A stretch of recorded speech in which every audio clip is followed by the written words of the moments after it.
It's a reveal. Yeah, I thought so.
I don't really know who wants to go first.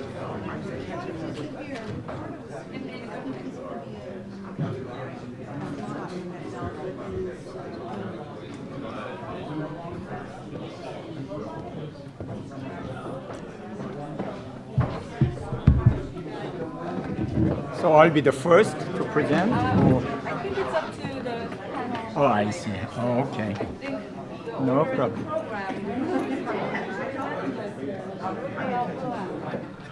I haven't.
Does everybody here already know a lot about international FOIA, or should I say any introductory anything? Or is that on?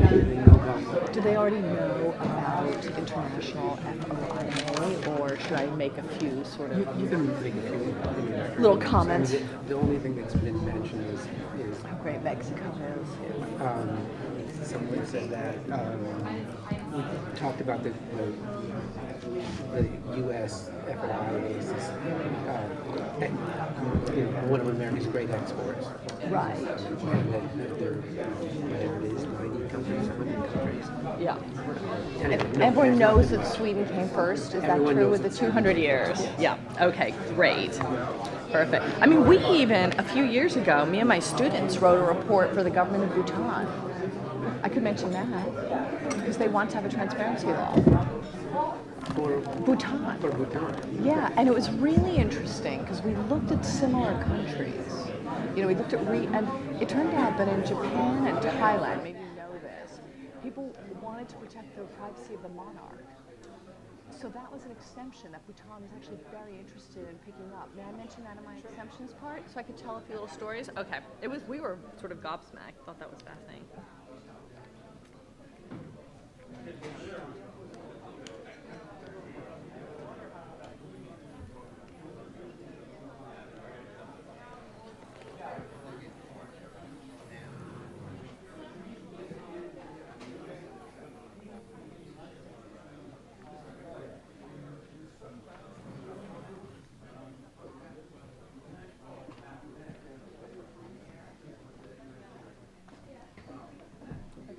Is Michael McKinnon here? Right there. Okay. Hi, how are you? Sorry if I missed your email. I'm Anya. I don't know. I think you sent me one saying hi, which I ignored, and then I emailed you this week and you ignored me, I think. But that's the way of email. Great to see you now. Yeah. Hi, it's just a draft. So That's awesome. it's not them falling Are we, down. should I call to order? Good morning. I think this is on, right? I think everyone can hear everything I'm saying. Yeah, that's what I thought. So supplementary. Good. Okay. What's that? So I think we'll get started in our international panel this fine morning. Michael, thank you so much for inviting me to moderate this panel. My husband, Joe Stiglitz, is here now, but ironically, he has a commission of Panamanians.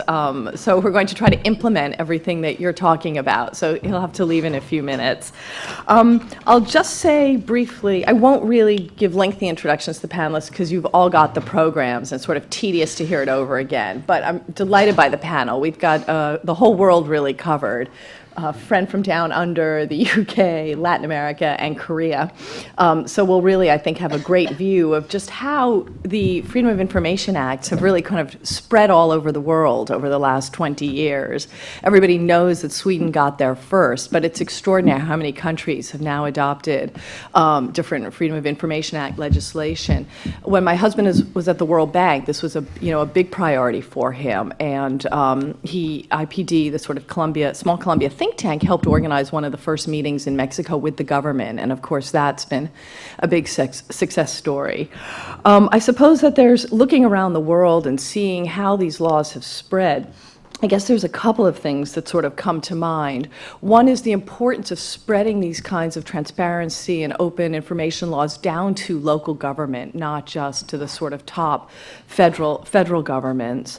A second thing is the usual perennial problem of enforcement. How do you deal with it later? And as we travel around the world, I know Namibia came up yesterday, and when we were in Namibia 2 weeks ago, government officials sort of said to us, yikes, how are we going to deal with this sort of influx of information? And I remember in Bhutan, the same thing, people just being afraid when they have small civil services that they just won't be able to handle all of these queries. So that's obviously a kind of, I hate the word, it's a concern or a fear for many countries that have smaller governments.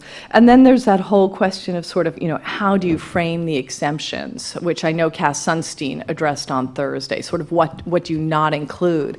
When my students and I were writing a report for a friend of Sheila's in Bhutan a few years ago, because they were thinking of a freedom of information law, it turned out, we gave them sort of a synopsis of what had happened in Thailand and Japan and India. And it turned out that in Thailand and Japan and Bhutan, one of the main exemptions they wanted was that they didn't want anyone saying anything nasty about the royal family. So that was a sort of particular carve-out that they really wanted. As we know, the military always asks for lots of exemptions, even when they don't really deserve them. And I guess before turning it over to the to the group, my husband was just telling me a funny story as we were walking up to school today. Do you want to tell it, or shall I, about your seat? That after Daniel Moynihan wrote the Secrecy book, obviously a lot of people were very inspired. So my husband decided he wrote this lecture for Amnesty International on the right to know in the late 90s. And when Jim Wolfenson, the head of the World Bank, read the first draft, he said to Joe, "Is this your resignation letter?" So even in a speech about sort of transparency in government, there was already a lot of secrecy. So I think it got revised. I don't know what happened to the first draft. So yeah, lots to talk about here. I'm sure we'll touch on some of these issues. And I thought I would just go sort of left to right and begin with Heather. So thank you very much. Okay, thanks. Good morning, everyone. So I'm going to talk about the UK, which had its law passed in 2000. It was one of the last industrialized democracies to have a freedom of information law, some of which I'm going to explain later why it took so long. It was a really entrenched culture of secrecy, Britain. And but I'm not totally British. I'm half British, I suppose. I'm a dual citizen, so I have 2 passports, and I've spent equal amounts of time in Britain and America. But my formative years as a journalist, I'm an investigative journalist and academic now, were in America, and I did my politics and journalism degree at University of Washington, and then I worked as a political and crime reporter, not at the same time, in America. And one of my first jobs was covering the Washington State Legislature as a student in my final year as an undergrad. And I was looking to do a sort of an entrepreneurial investigative piece, and I asked my editor for some advice, what could I cover? And he said, why don't you do this perennial favorite of mine, which is to look around at our local politicians' expense claims. So I thought, oh, I've never would have thought of that before. So I went to the State House and I asked the clerk of the House, could I have a look at the expense claims? And she very willingly took me into a little room and brought out these boxes of receipts of planes, trains, rental cars, hotel rooms, and I just went through all of them and spent like a couple of days. Very sadly, I couldn't find any corruption in amongst the receipts, but I did sort of manage to scour out a story about politicians accruing their frequent flyer miles from their public business onto their private frequent flyer accounts, which wasn't like a huge, it's not going to bring down the government. But the reason I wanted to mention that is because I was what I just had realized when I did that story, it was based on not FOI as such, but the Washington State Public Records Law. And I just wanted to quote a little bit about it, because I think this law is so revolutionary, actually. This is how the law states, begins. The people of this state do not yield their sovereignty to the agencies that serve them. The people, in delegating authority, do not give their public servants the right to decide what is good for the people to know and what is not good for them to know. The people insist on remaining informed so that they may maintain control over the instruments they may have created. So that really burned into me as an ideology. And I came to remember it when I moved to England. So I moved to England in 1997 to do a master's degree, and then I thought I was finished with journalism, but journalism has a way of not being finished with you, and so I ended up becoming a journalist again in London. And everything that I've been taught about being a journalist in America, particularly about public records, the right to know, access to courts, etc., totally not available in Britain. There were no public records in Britain at that time. There was not a statutory right that people had to access information. It was really what I came to understand, and what I was kind of surprised and saddened to hear Cass Sunstein say, it was a government by the elite for the elite. That's the British political system. And I have if anyone wants to argue with me, I have my thesis, which I'm defending on Monday, all about making this case about Britain being an elitist political system. So I came to it thinking, well, how do journalists do their business in Britain? And I came to find out a lot more about it. But it's a patronage system based on who you know and favoritism and a lot of dark arts as well. And I hadn't learned to do that kind of dark arts reporting. I wanted to try and liberate what I considered public information into the public domain. So I found out that this law, the Freedom of Information Act, was just passed in 2000, and so I decided to write a book called Your Right to Know, which was a citizen's guide to finding out information about the British state. And I wrote that book. I then decided to take my own advice, because my advice to the readers was, you know, the next few years are going to really set the tone for what is going to be acceptable. You know, it's going to really make the case law about what we have a right to know. So I did loads of outreach. I trained hundreds of journalists across Britain in the Act. And then I thought, well, I'm going to go for the really sort of challenging cases. So I did a lot of contracts. I FOI'd a lot of contracts because we have a very privatized state in Britain. It's quite, I mean, some people might think it's kind of a socialist state, but weirdly it's hugely privatized as well. A lot of public services are done by private companies. And then I did a lot of FOIs to the police and other public bodies. I was what I think James called a heavy demander. I made about 500 requests, 500 to 600 requests from the time the law started until about 2010. And then I sort of reached my exhaustion point and I stopped. Not totally, but I have like my students to be doing it in my stead, so they're doing it. One of the places that caught my eye for their very obstructive attitude was the UK Parliament. So somebody noted that in America the Congress aren't covered by FOI. In Britain they are. I mean, partly because in a way they're part of the executive, because the executive is the legislature, and for a while they were also the judiciary. The Lord Chancellor was the head of the judiciary in the legislature and part of the executive. So the separation of powers isn't really, you know, it's not really. One sort of tangent, I studied politics in America. I never really got the American Revolution until I went to Britain, and it all made perfect sense to me. Because, like, America is the outsourced revolution that Britain never had. And all the things that we have, like, with the way we can't have proprietorial copyright for public documents, that's still happening in Britain. And there was all these battles that had never been fought before. So I decided to start fighting them, and I used FOI.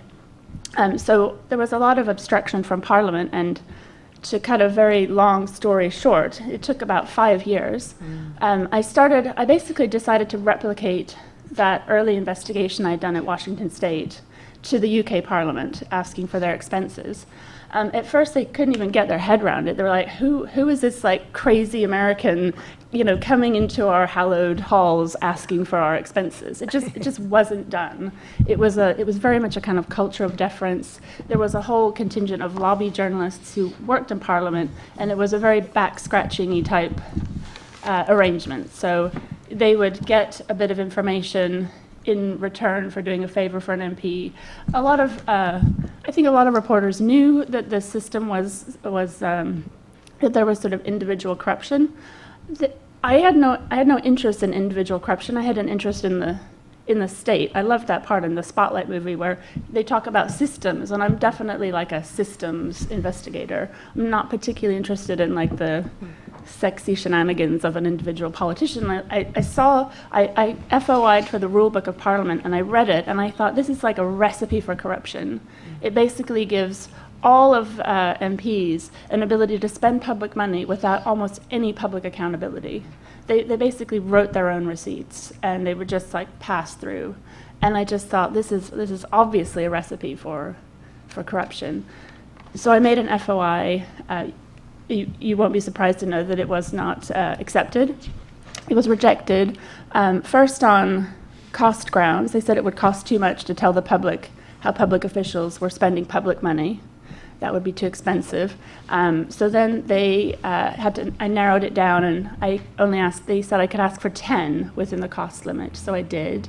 Then they said it would be an invasion of privacy, and we fought, the whole case was fought on privacy grounds.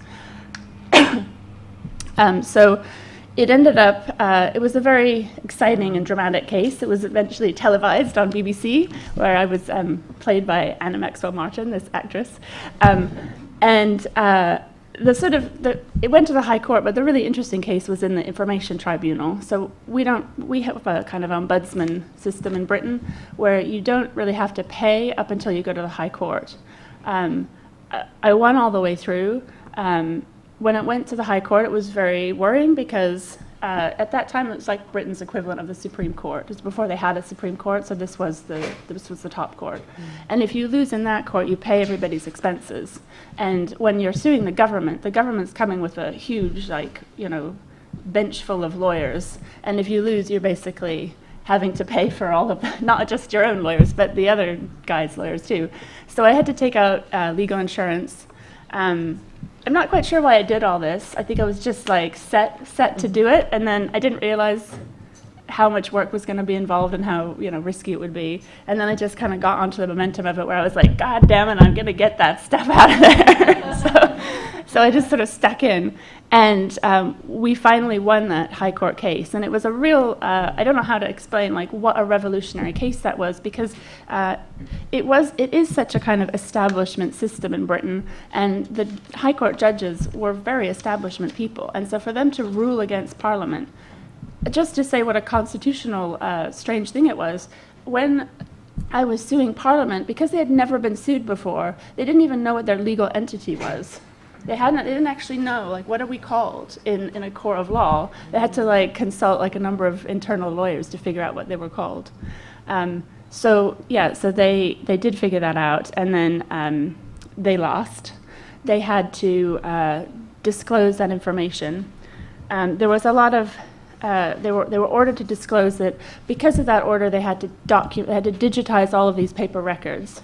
Then it gets a bit weird, because as they were digitizing them, they decided we didn't want it to come out before. Now we've seen what's actually in this database that we've created.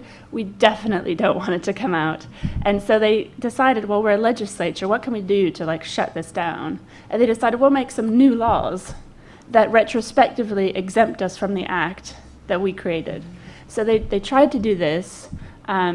Some of that, one of the things they did get through, which was to exempt their home addresses from the data set. But to remove themselves fully, that got into the press, and the press really sort of unified and fought against that. It was during this time that one of the redactors in the redaction room just lost their patience. Nobody knows who this person was. They were a whistleblower, I suppose. They made an illicit copy of the entire database, and they shopped it around to different newspapers in Britain. Quite a few. Some of them refused it. Some of them took little bits out of it. The Daily Telegraph is the one that paid about close to $200,000 for the entire database. So this is, again, how Britain works. It's a checkbook journalism system. What was annoying to me is, like, I'd done all the legwork on this. I wasn't used to having to, buy my information on a dark marketplace. So the Telegraph bought that disc, and then they started publishing it. As a result, the Speaker of the House had to resign. He was the first speaker to resign since, I think, 1605. 6 ministers resigned. A fifth of all of the MPs in Parliament decided not to run again at the next election. The next election, a new party came in on a very bold transparency manifesto, and they delivered in large part. That government's now in their second term. As most people will know, as power gets entrenched, their appetite for transparency vastly diminishes. So several times throughout this, since 2005, there's been multiple attempts by the government of the day to eviscerate FOI, and that continues to this day. So that's kind of where we're at. We just fought off last February, we fought off another attempt by this government to eviscerate the FOIA law, and the press just really made a big deal about it. And I keep hoping, like, the government will sort of get through its head, like, this is a bad idea, don't pick on the FOIA. But it does seem like every 18 months we have to fight another action. So that's Britain in a nutshell. Thank you. Thank you. Thank you. Good morning, and thanks to Columbia University for the invitation to speak today. It's a great honour. The Australian government introduced its FOI Act in 1982. It was inspired by the US system, and Subsequently, each state and territory have rolled out their FOI acts. Those state and territory acts also cover local government, which means we can investigate all tiers of government. I did my first FOI request in the late 1980s. I was a young journalist covering the army training at a disused power station, and I looked through the window and I could see just a cloud of free-floating asbestos, which I thought to myself, it's probably not a useful thing. The army was very good with that FOI. I was sort of walking into a casino and putting the dollar down and winning the first bet ever, because it hasn't been the same since. But I got all the information to show that there was stark medical warnings from their own medical personnel to say, we should not train here. This is free-floating asbestos. Subsequent to that, some 2,000 soldiers had their medical records annotated to show that that had occurred, and sadly every year or two I lodged an FOI to see whether the time bomb that is asbestos is started to react. At this stage, no, but I'm pretty sure at some stage that yarn's going to come good, sadly. Like the US, FOI requests in Australia often face delays, misuse of exemptions, claims the application will divert government resources, and there's excessive costs, particularly for policy-related FOIs. Those FOIs relating to personal records, someone on social security, for example, will have no trouble getting that information. The battle really lies on policy and program FOIs, particularly things like audits, evaluations, cost-benefit analysis. But our Act has a public interest test pretty well through all the important areas, apart from national security, etc. And typically, public interest is a good enough argument to get the result if you want to challenge them in the courts. And I think up to my 93rd or 94th appeal into a court or tribunal. I'm not a lawyer, but I represent myself, and probably through sheer idiocy, I'm learned enough to actually, I don't lose many cases anymore, put it like that. I want to talk about, there's been a lot of discussion about the more, if you will, intricate areas of FOI. I just want to talk about culture to start with, and give an example of how culture can change in an agency and how it's a good thing when it does. Some years ago, an Australian state government had a shortage of doctors in rural and regional areas. It decided to employ overseas trained doctors, nothing wrong with that. But it failed to do credential checking well enough, and in a certain hospitals, a series of very bad operations ultimately led to a doctor being described as Dr. Death by the media, which will give you a fair indication of how bad it was going. A subsequent commission of inquiry into that found that the health department had ignored both the law and the spirit of the FOI Act, and had contributed directly to the number of dead and ill patients. It found the use of what was described was the T-trolley exemption, and that was all documents are loaded onto a T-trolley, wheeled into the cabinet room, wheeled out again. They then have a cabinet exemption which cannot be challenged. And so that health department had an appalling culture, in my view. The point about that is that last year the government in the same state closed down the only facility that was specifically designed to deal with severely psychologically disturbed teenagers. It effectively had a 24/7 watch on these kids because they were going to kill themselves. There was no doubt that that's what they wanted to do. After the closure, we worked out that there had been 3 suicides of former patients in there. We used a series of FOIs to investigate into the health department, and found extraordinary warnings that the minister was told directly, kids will die if you close this down. When I spoke to the FOI officer about it, I said, well, you know, how are you going to go on this one? And she said to me, you're going to get everything, McKinnon, because we don't cover stuff up anymore. It's not going to be our problem. And that is a very encouraging thing for me, because it shows that agencies can learn, that they can develop a culture of understanding the best thing they can do is get the information out, because it's going to come out anyway, and do you want to be part of the cover-up? Another example of culture, Australia's Reserve Bank, like the US Fed, has a huge role in the nation's economy.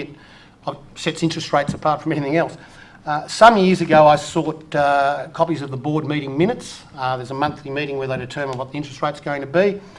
The RBA was adamant that the universe would collapse and Western civilisation as we know it would end if they were released. Yep. And the Federal Treasurer, Peter Costello, at the time signed what was called a conclusive certificate to say that. And that effectively meant on appeal that an appeal court could only look at the public interest against release. It was specifically not allowed to look at the public interest in release.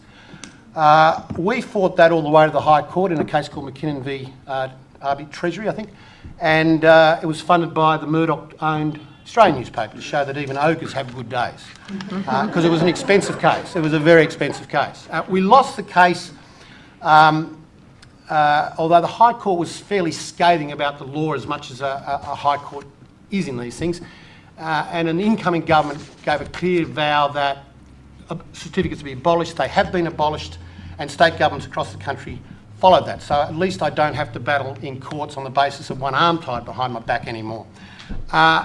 What I find amusing is the RBA, the Reserve Bank, now boasts of its transparency and openness, and what a good thing it is that it decided to release the board minutes. I thought drag kicking and screaming, and it's clear economists across the country think it is a very good thing to understand what decisions and why decisions are being taken by the RBA on interest rates. It provides another very useful input on economic debate in the country.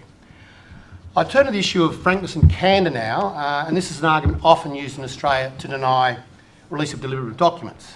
Unfortunately for the federal government, there's a Public Service Act 1999, which section 10 specifically states public servants to give advice that is frank, honest, timely and based on the best available evidence. I'm yet to find a public servant in a witness box under cross-examination to admit that they're breaching the Public Service Act because of the FOIA Act. And given the onus on appeal is with the government to prove why documents should be exempt, I regularly win cases that way because they simply have no evidence that this is the frankness and candour effect is going to occur directly against their obligations under the act by which they're employed.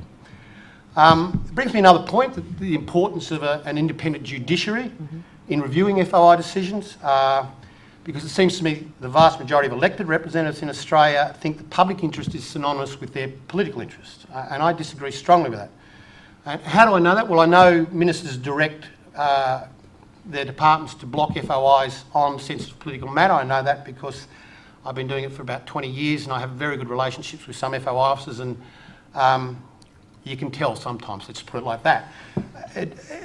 Equally though, when you appear finally get to the court, the lawyers will hand over the documents almost inevitably, probably 70 or 80% of the times before the hearings even start, because they know they can't win the case.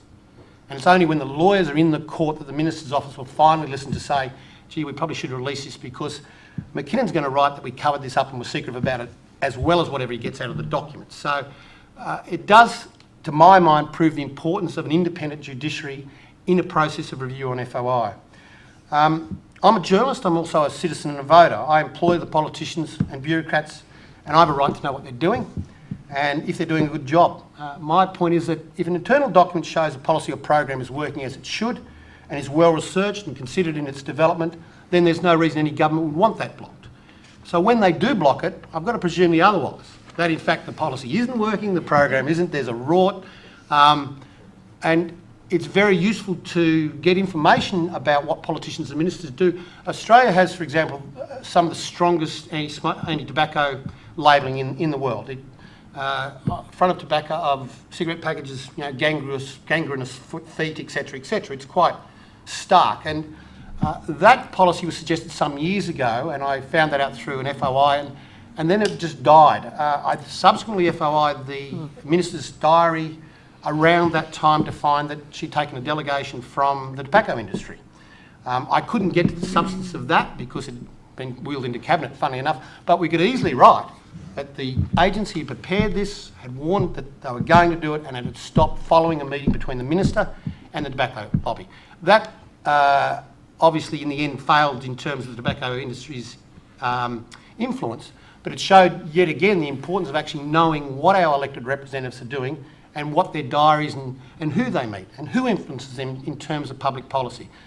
Obviously tobacco is a great public interest argument because of its health consequences to the Australian economy. It's the leading cause of heart disease and cancer.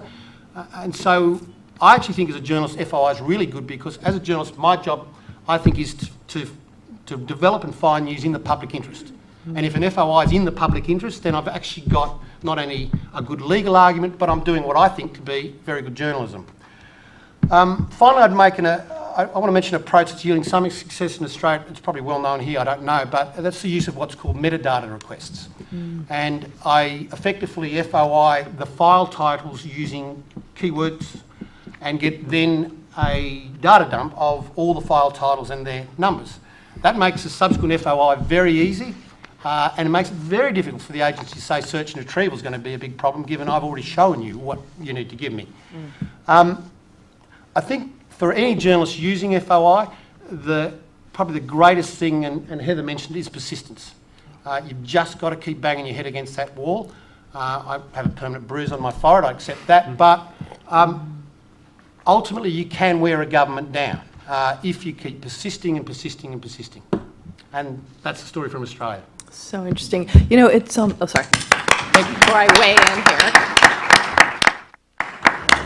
In Namibia, we heard the president say that he'd like to see a journalist present at every single government meeting, not just because it's good for transparency, but because it helps the government resist the pressure from lobbyists. So if some journalists had been on that tobacco visit, the government might have not changed their policy, Correct. right, on the cigarette packs. It's very interesting. Good. So I think we've got Greg on Latin America. Is that right? That's correct. With slides. Fantastic. I'm the oddball here. Even better. Thank you. Standing us up. We queued here? Okay.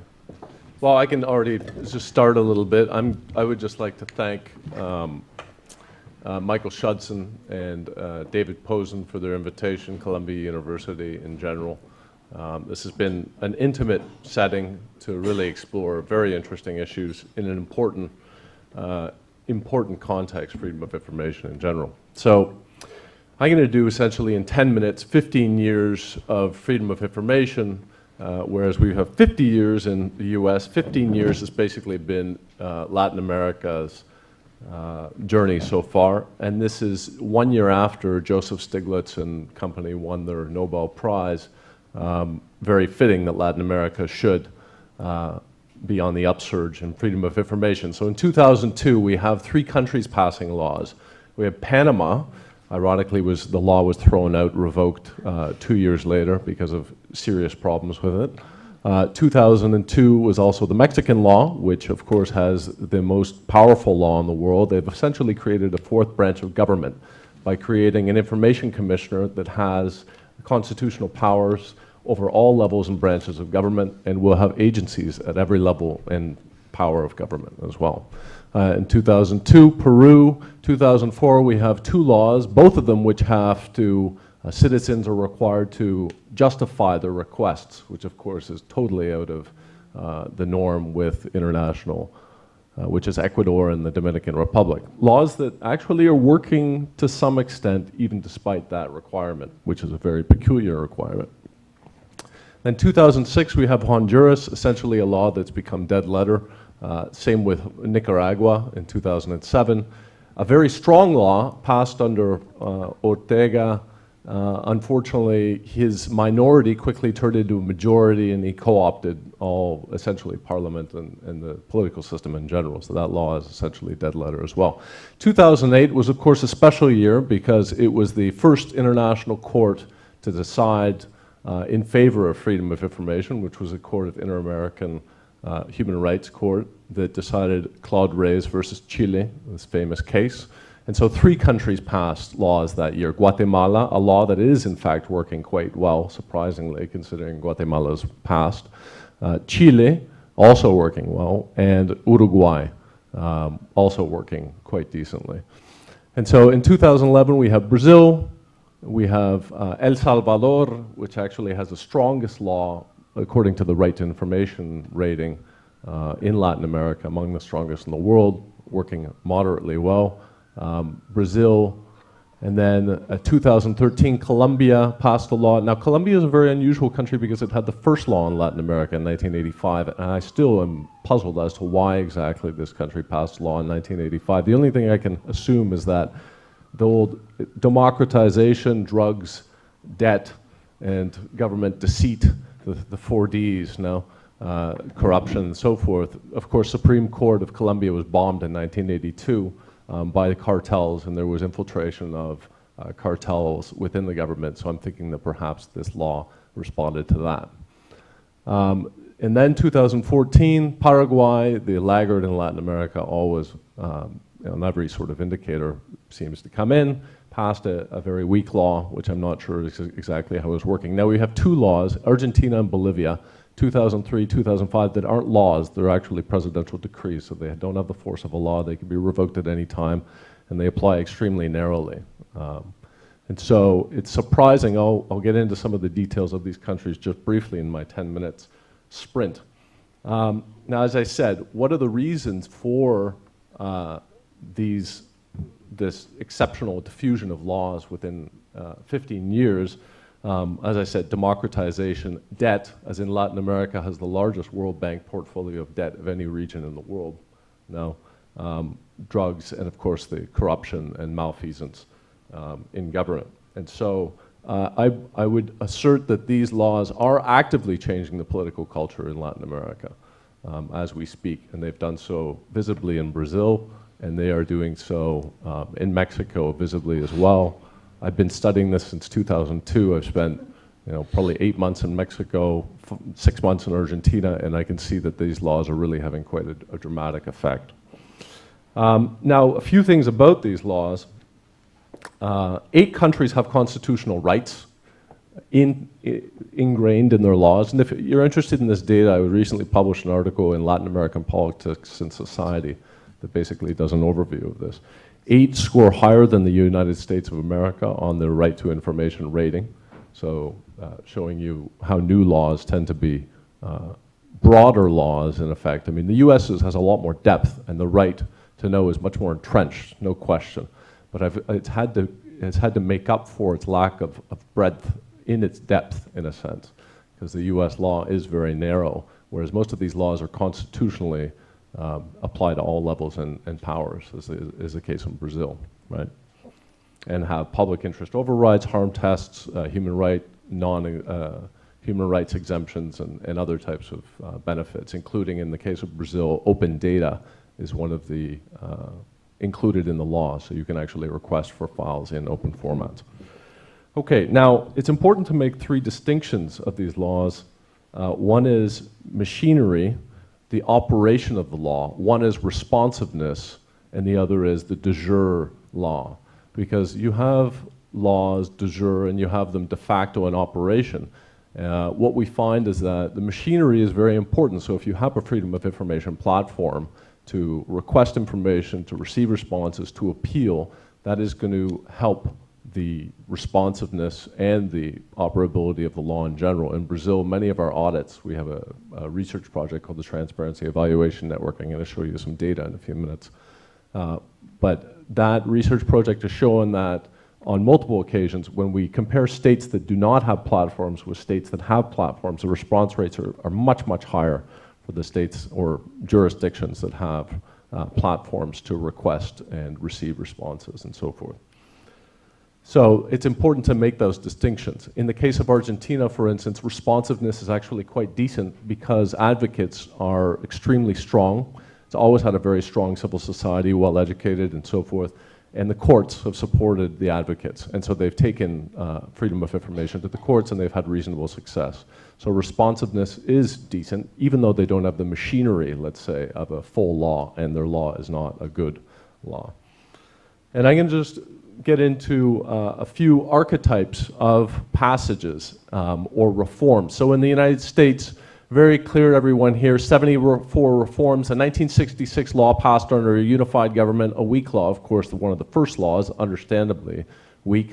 In 1974, passed under a divided government, strengthening reform. 1996, the electronic reforms also strengthened under divided government. I mean, all after Bush's in 2006 to 2007 lost his unified government, went to minority government, also had reforms and so forth. This pattern plays out very strongly. And what it is when you've got one party or very few parties governing the entire executive branch, which is single party government in the case of the United States, Canada, Britain, and so forth, you have this dynamic that when you have divided government, you tend to get strong reforms to freedom of information. This is played out in all over the world. Of course, it has its exceptions as well. And then on the other hand, you have large coalition governments. And I'm just going to give you the example of Brazil very quickly. Brazil has 7 parties that govern different parts of the executive branch. Now, this is a massive delegation dilemma because you have parties that are not even responsive to the president in many ways. They are parties that don't share ideological affinities, and you can't really be trusted. And so in Dilma Rousseff's first year, essentially 6 parties were, 6 cabinet ministers were dismissed for allegations of corruption, rent seeking, and so forth. So this happens all the time. So what is the incentive of the president? The president's incentive is transparency. I want to know what's going on. I want to recruit citizens' eyes to help me understand what is going on within the cabinet, within my ministries. And so the incentive system is sort of turned on its head in coalition governments, whereas the president, when he has a unified government, a majority here in the United States, will try to avoid spreading his secrets or her secrets. In Brazil, it's exactly the opposite. The president will deploy the majority to protect reforms of the law or the law when it goes through Congress. Because in the case of countries like Panama and Ecuador that did not have majorities, but they had large coalitions, when the law went into the Congress, the parties inside the cabinet destroyed the law in the Congress. They destroyed it because they didn't want to be monitored in what they were doing inside of government. Okay, so that plays out quite respectably in terms of the results on, as per points on the left-hand side here is points on the RTI rating. Then you've got the number of parties in the middle, so 7 parties up there in the left-hand quadrant, and the year of the law was passed. And that's basically how all this will be coming out in a book that will be coming out this year, Cambridge University Press, on freedom of information in Latin America. Now, just very quickly, I'm going to cover media support. I'm just going to give you the basic thesis. When I did my doctorate, I measured media support 1 year before the passage of laws through Congress. And as Thomas Sussman said yesterday, he said, where is the media support? We have a reform pending in the US, we're not seeing the media right now. I found that the higher the levels of media concentration in the press sector, the less support you would find for freedom of information in general. I mean, these are obviously very suggestive, low-end inferences. But in the case of Argentina, I'll give you that example very quickly. When I interviewed Clarín, that owned 63% of the newspaper market at that time, Clarín said to me, look, we don't have any interest in a freedom of information law because when we want information, we just go to government and we get it. Because we're the biggest power in the media in Argentina, and that's the way it goes. So we haven't been supporting the law because we're not interested in democratizing information for other publications. And so in Mexico, which is exactly the polar opposite situation, where you had public interest media, in fact, Alejandro Junco, the president of Grupo Reforma, was educated at University of Texas at Austin, my alma mater, in the journalism school, and was very influenced by freedom of information in the United States and decided to launch a campaign, got together with the 3 largest newspapers in Mexico, Universal, La Jornada, and Reforma, and they launched a giant campaign called the Grupo Oaxaca and pressured the government enormously to get this extraordinary law passed. And since divided government has been in place since 1997, you've had subsequent strengthening reforms, 2003, 2005, 2007, and a 2014 constitutional reform, which provided the 4th branch of government. So just to finish up here with a few metrics from our Transparency Evaluation Network project that we have at the FGV, and that is, we're trying to internationalize slowly. Here is compliance. Now, what are you looking at here? You're looking at audits from across Latin America. What? Freedom of information audits. Active transparency, meaning information the government puts online, and also passive, so requests, passive transparency. So these audits are conducted by NGOs. One of the reasons for the existence of Transparency Evaluation Network is to actually come up with comparable metrics. The problem is that NGOs are using different definitions, they're using different methodologies, so the caveat emptor here is that you can't really compare a lot of these one audit to the next, but this is sort of suggestive data. So we do see number of evaluations per year increasing substantially. These are evaluations done of freedom of information law performance in Latin America, and so we see a very large increase. It's funny that 2015 really bombed compared to the sort of general tendency here, and it's it's actually suggestive that 3 people from the World Bank who were in charge of freedom of information have just left. The World Bank has sort of dropped its support for this policy to a certain extent. 2 charts more and then I'm all done. Active transparency evaluation results per year. As you can see, the results have a general tendency towards, of course, there's a lot of variance here, but the general tendency is on an upwards track from 2006 onwards when the first active transparency results present themselves. And then we have on the right, corruption perceptions index on the bottom, so the higher the score, the cleaner the country, at least in terms of perceptions, whatever that counts for.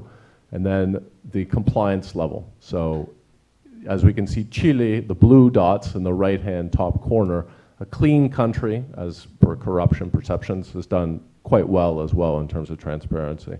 And the tendency is that, of course, better compliance with the cleaner the country. And so passive transparency results, this is the interesting part is that it's been on the upsurge, active transparency. Passive transparency has actually been on the downsurge. And so either we're asking tougher questions of government, or else governments are just getting inured and jaded and are not responding with as much enthusiasm to these laws. And so the general results, of course, a lot of the size of the dots is actually the number of audits on the left there. So that's it. Thanks very much for your attention, and I hope I provided a very accelerated look at Latin America. Thank you.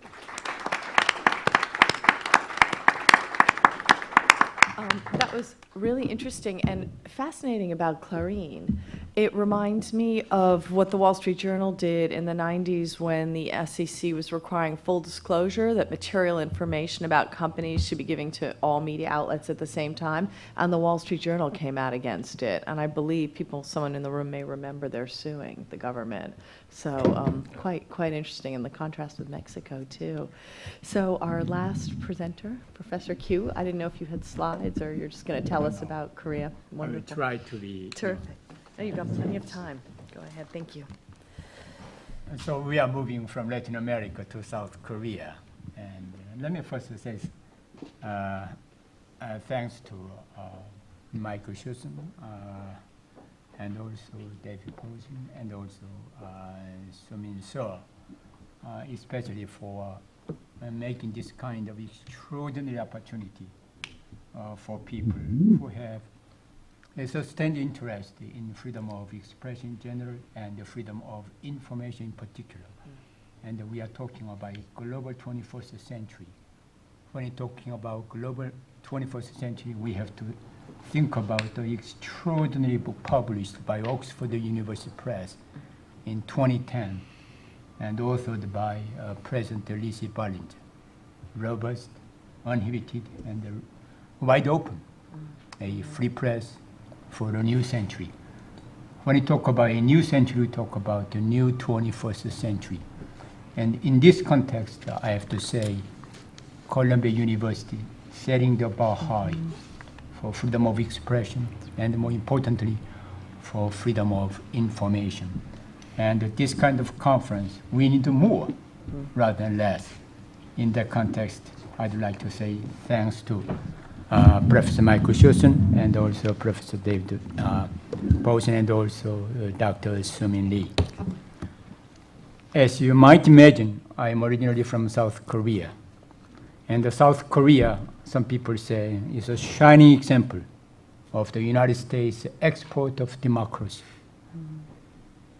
And this is definitely correct. Maybe I am biased, but I am talking about former Defense Secretary Donald Rumsfeld. He has been mentioned several times for various reasons, but he said something about South Korea. As a Secretary of Defense for the United States, he basically said, South Korea is illustrating the extraordinary success story for the United States in terms of economic success and also in terms of political success.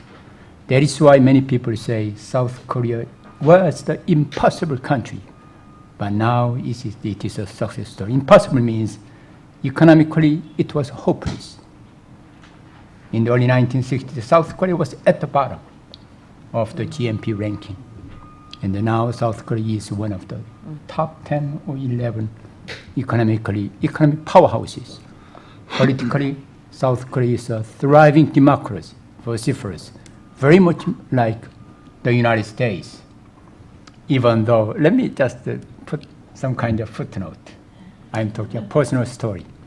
In 1973, I was a freshman in college in South Korea. Not surprisingly, I was involved in anti-government activities. What was the prize? I was drafted into the Korean army virtually overnight. The Korean government wanted to teach me Korean democracy 101. I was physically and also non-physically abused for 33 months and 15 days. But it was a wonderful growing up process, not only for myself, but for Korean democracy.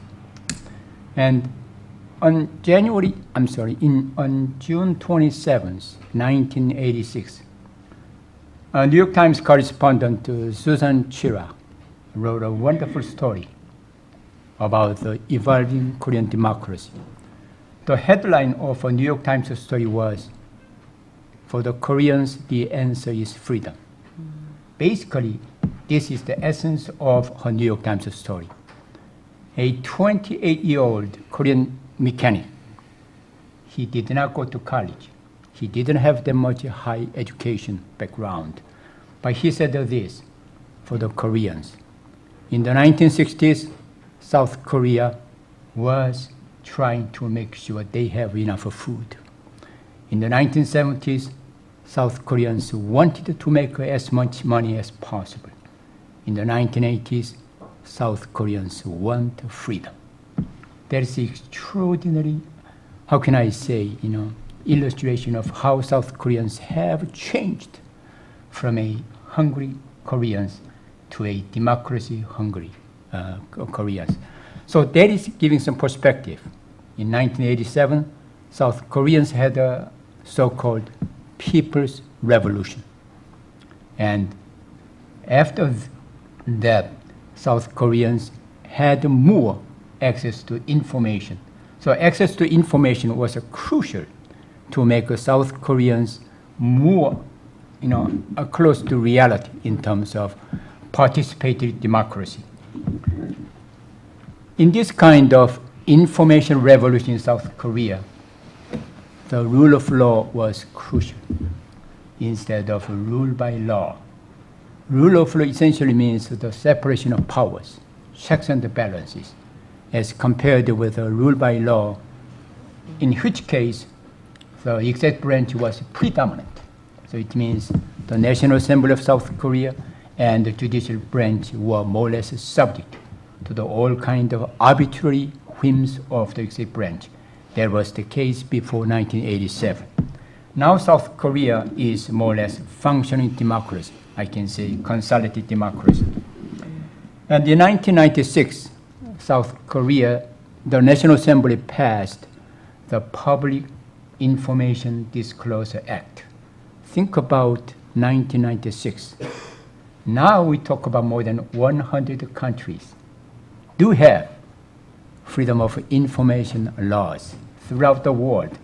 But in 1996, not that many countries had the Freedom of Information Act. South Korea was number 13 to recognize freedom of information as a statutory right. South Korea was the first country in Asia to recognize the right to information as a statutory right. Interestingly, some kind of footnote, South Korea did recognize the right to know as a freedom of information issue in 1980, but it was part of the libertarian embellishment for the South Korean press law, which was directly imported from the United States.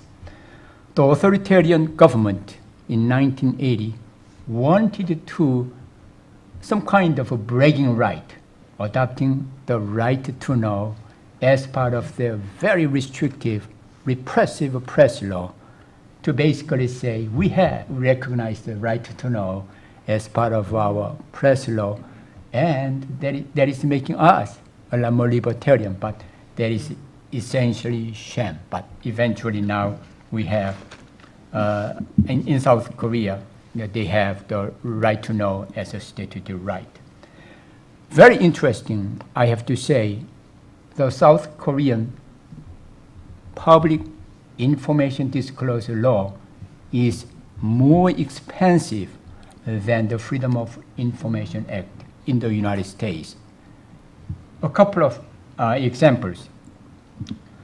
The public information disclosure law applies not only to government agencies, which is the case in the United States, but it applies to all the three branches, not only government agencies of the executive branch, it also applies to the National Assembly, the South Korean Parliament, and also it applies to the Constitutional Court and the Supreme Court, and of course the lower courts.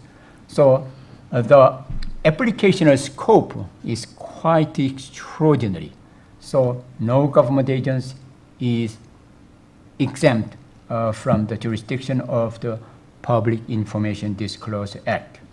Now, when it comes to the application of a Public Disclosure Information Act to Koreans versus non-Koreans, that is a bit fascinating. That's why I asked the question about the FOIA of the United States, whether a person is make a difference. And in South Korea, Korean citizens are given priorities, not surprising.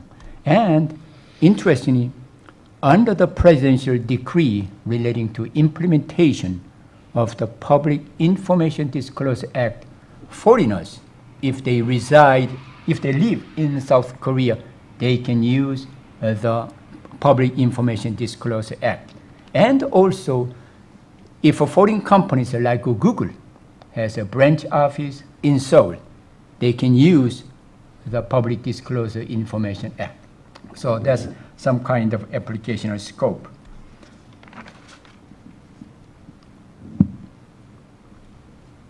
And the Korean Public Information Disclosure Act is extensively used by Koreans. Koreans might enjoy some kind of, compensatory complex. They did not have Freedom of Information Act for many years. Now they have, and they try to make up for any time they've lost, when they did not have a Public Information Disclosure Act. And in the past 14 years, I am talking about 1998 to 2014, the Public Information Disclosure Act went into force in 1998, so 2 years after it was passed by National Assembly. And I think in the past, actually for the 14-year period, the Public Information Disclosure Act was used.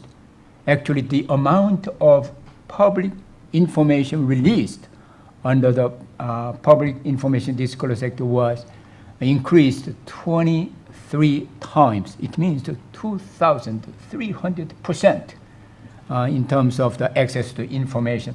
That's quite amazing. And so South Koreans are very active in using the Public Information Disclosure Act. Now I have to mention the important role of Korean courts.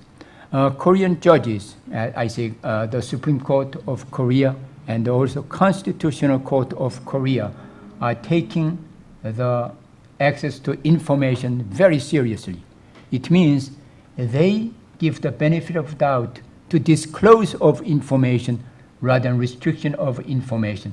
It means if there is any kind of ambiguity, release the information.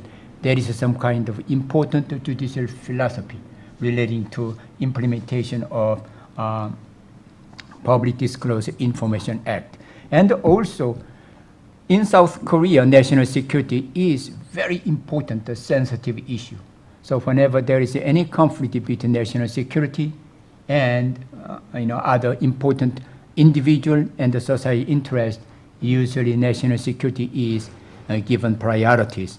But very significantly, the South Korean courts basically say if certain national security related information is classified, those classification criteria should be subject to judicial review. So there is no such a thing as sort of what inner sanctum for classifying national security information. So that is a very important message to the national security apparatus in South Korea. If you have some problem with national security information, come and ask us for permission. So that is a really important way to, how can I say, sort of checks and balances. And also just one more quick thing in terms of exemptions. There are 8 exemptions, and there are very significant similarities between the 8 exemptions of the Public Information Disclosure Act and 9 exemptions to the US FOIA. Now the question is how are these exemptions are used? They are very closely related to the judicial interpretations, but more positively, the Korean government tries to make information disclosure as kind of affirmative duty rather than passive response. I think that is important way to look at. And I have a lot of things to share with you, but I can say South Korea is a very interesting example of more access as part of the real life democracy in action. Terrific. That's Thank what you I can very say. much. I didn't know if the panelists wanted to comment on each other's remarks or weigh in here. Does anything strike you that you've heard or remind you of your experiences? Great. Yeah. Thanks. That was very interesting. Yeah.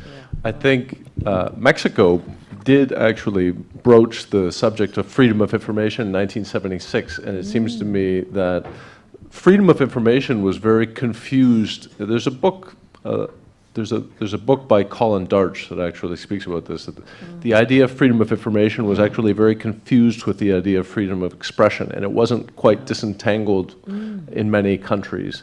And it integrated. They tried to integrate freedom, el derecho a la información, which in Spanish doesn't translate exactly to, it says the right to information, but it doesn't, it means the right to hear truthful information or diverse plural information, to hear it, to receive it, but not to necessarily be able to obtain it from government.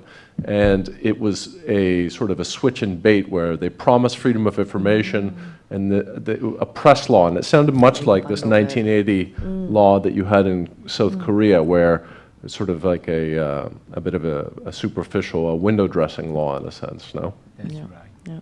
And, you know, I say the influence, I say impact of the United States on South Korea has been just amazing, simply because South Korea was liberated from the Japanese colonial rule thanks to the Second World War. And South Korea was ruled by a military government of the United States.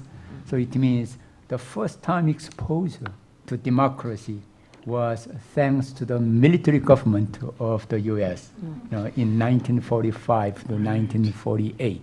So very important. But one thing I can say, in South Korea, freedom of information as a right is part of freedom of expression under Article 21 of the Constitution.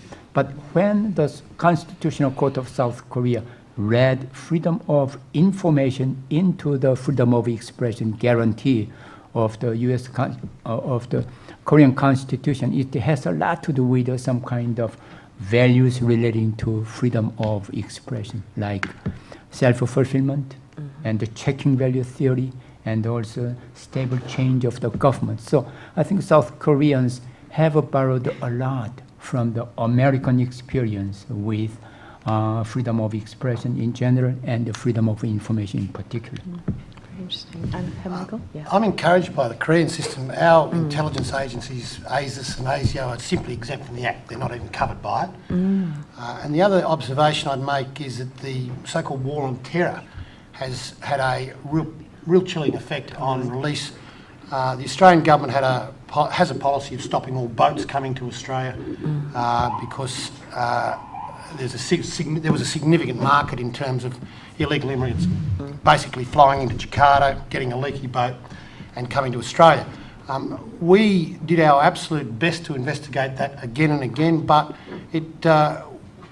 we had very little success because of claims of national security. It's a very hard exemption to beat, and arguably the tribunals and courts have looked at it and said, well, it is a matter of national security, how people come into Australia, etc., etc. But what is interesting is the change in government approach to some issues because of the so-called war on terror. It has had a profound effect in terms of release of information, particularly in the defence area, the immigration area. These are battles that are still being fought, but governments can use political events to actually increase secrecy against FOI. Absolutely. Yeah. I guess I would only add that UK intelligence agencies are also absolutely exempt from FOI law. That's why leaks have become a really important way to hold those agencies to account. And also our royal family in Britain. Originally there was a public interest exemption for communications with the royal family or about the royal family. And then during the wash-up of the general election in 2010, under heavy lobbying from the royal family, they were given an absolute exemption in secondary legislation that wasn't debated or anything, it just snuck through. I would say it's important to think when laws are being crafted and also being enforced in a country, that to think about how other countries will pick up on it. I think like Britain has left some good legacy around the world, but also quite a lot of bad, particularly the Official Secrets Act, which was a great British export around the world. I feel like in the way that FOI has been a great export for America and it's sort of spread that through, when we look at the war on terror, that's like been a really bad export. And as I heard Agnes talking at a conference a couple months ago, that's been like the single biggest problem in terms of censorship, shutting down freedom of expression, protest, and freedom of information. So a global perspective on not just sort of parochially looking at what's happening in America, what's happening in Britain, but how is that going to translate across the world? That's right. Oh, can I ask a question to the panel, or shall I turn over? Or did you want to comment on this? No. Oh, okay, great. So I had one question, which was, I was rereading Michael Schudson's book this week, and one of the things that was so interesting was the way that you relate the regulation of companies, like packaging, to general moves towards people wanting more information and more openness. And it reminded me a little bit of what's happened in West Africa, where you've had things on one hand like Publish What You Pay, trying to get the large extractive companies to disclose what they're giving to the governments, and then also getting the local government of Nigeria or Ghana to start disclosing what they're spending locally.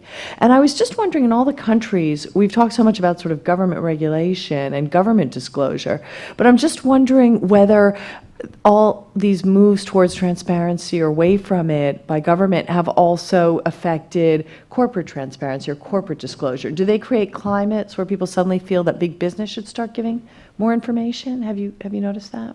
If you haven't thought about it, you don't have to answer. I have one thought, which is I taught journalism here at Columbia last fall, and I was really surprised at the total lack of corporate transparency in terms of private companies. So in Britain is probably one of the worst in terms of transparency on every other metric, but in terms of corporations, you can find out everything. Like I can look up any private company in Britain, publicly traded or private company. I can find out all the directors. I can look up all their accounts. Sometimes they're condensed accounts, but I can do that. I can look up the minutes from meetings. I can see quite a lot of information. In America, you can't do that at all. And I think it's not until, I'm really interested by the Panama Papers, but the sort of American response is these terrible offshore tax havens. It's like, well, what about Delaware and Nevada and what's Oregon too, apparently. What's happening with those places? The private sector is not covered by the FOI Act, of course, except to the extent that it has an engagement with government. and inevitably you'll get a third-party consultation, the company will object and will have to go to appeal to get the information. However, the government has a purchasing disposals gazette which allows me to search for any contract with government by any private sector entity. And secondly, similar to the UK, our private sector reporting is fairly advanced. There's a number of databases so that I can look at any company, work out who its directors are. And this is often very, very useful in combination with an FOI to work out why a certain company was doing a certain thing when on the face of it they're quite benign. You'll be able to trace directorships ultimately to the company that's actually going to make the money out of the dirty deal. So there is good, reasonably good, I would say, private sector accountability, but not through the FOI, except to the extent they interact with Yeah, no, it's just because all of you were talking about culture and how these ideas spread and how the political climate changes. And that's why I kind of had wondered if it had gone over. Australia sort of has been influenced by the US in a great deal, but also by the UK. So we're the bastard child in some ways in a number of measures, if I can use that term. Of course you can, yeah. I don't know, did you want to weigh in, Greg, or shall I take it? Did you have any? Oh, sure, please. Then I'll go to In Sheila. South Korea, the private corporations are not necessarily subject to the Public Information Disclosure Act. But when the state has some kind of majority shares in private corporations, the private corporations are under the jurisdiction of the Public Information Disclosure Act.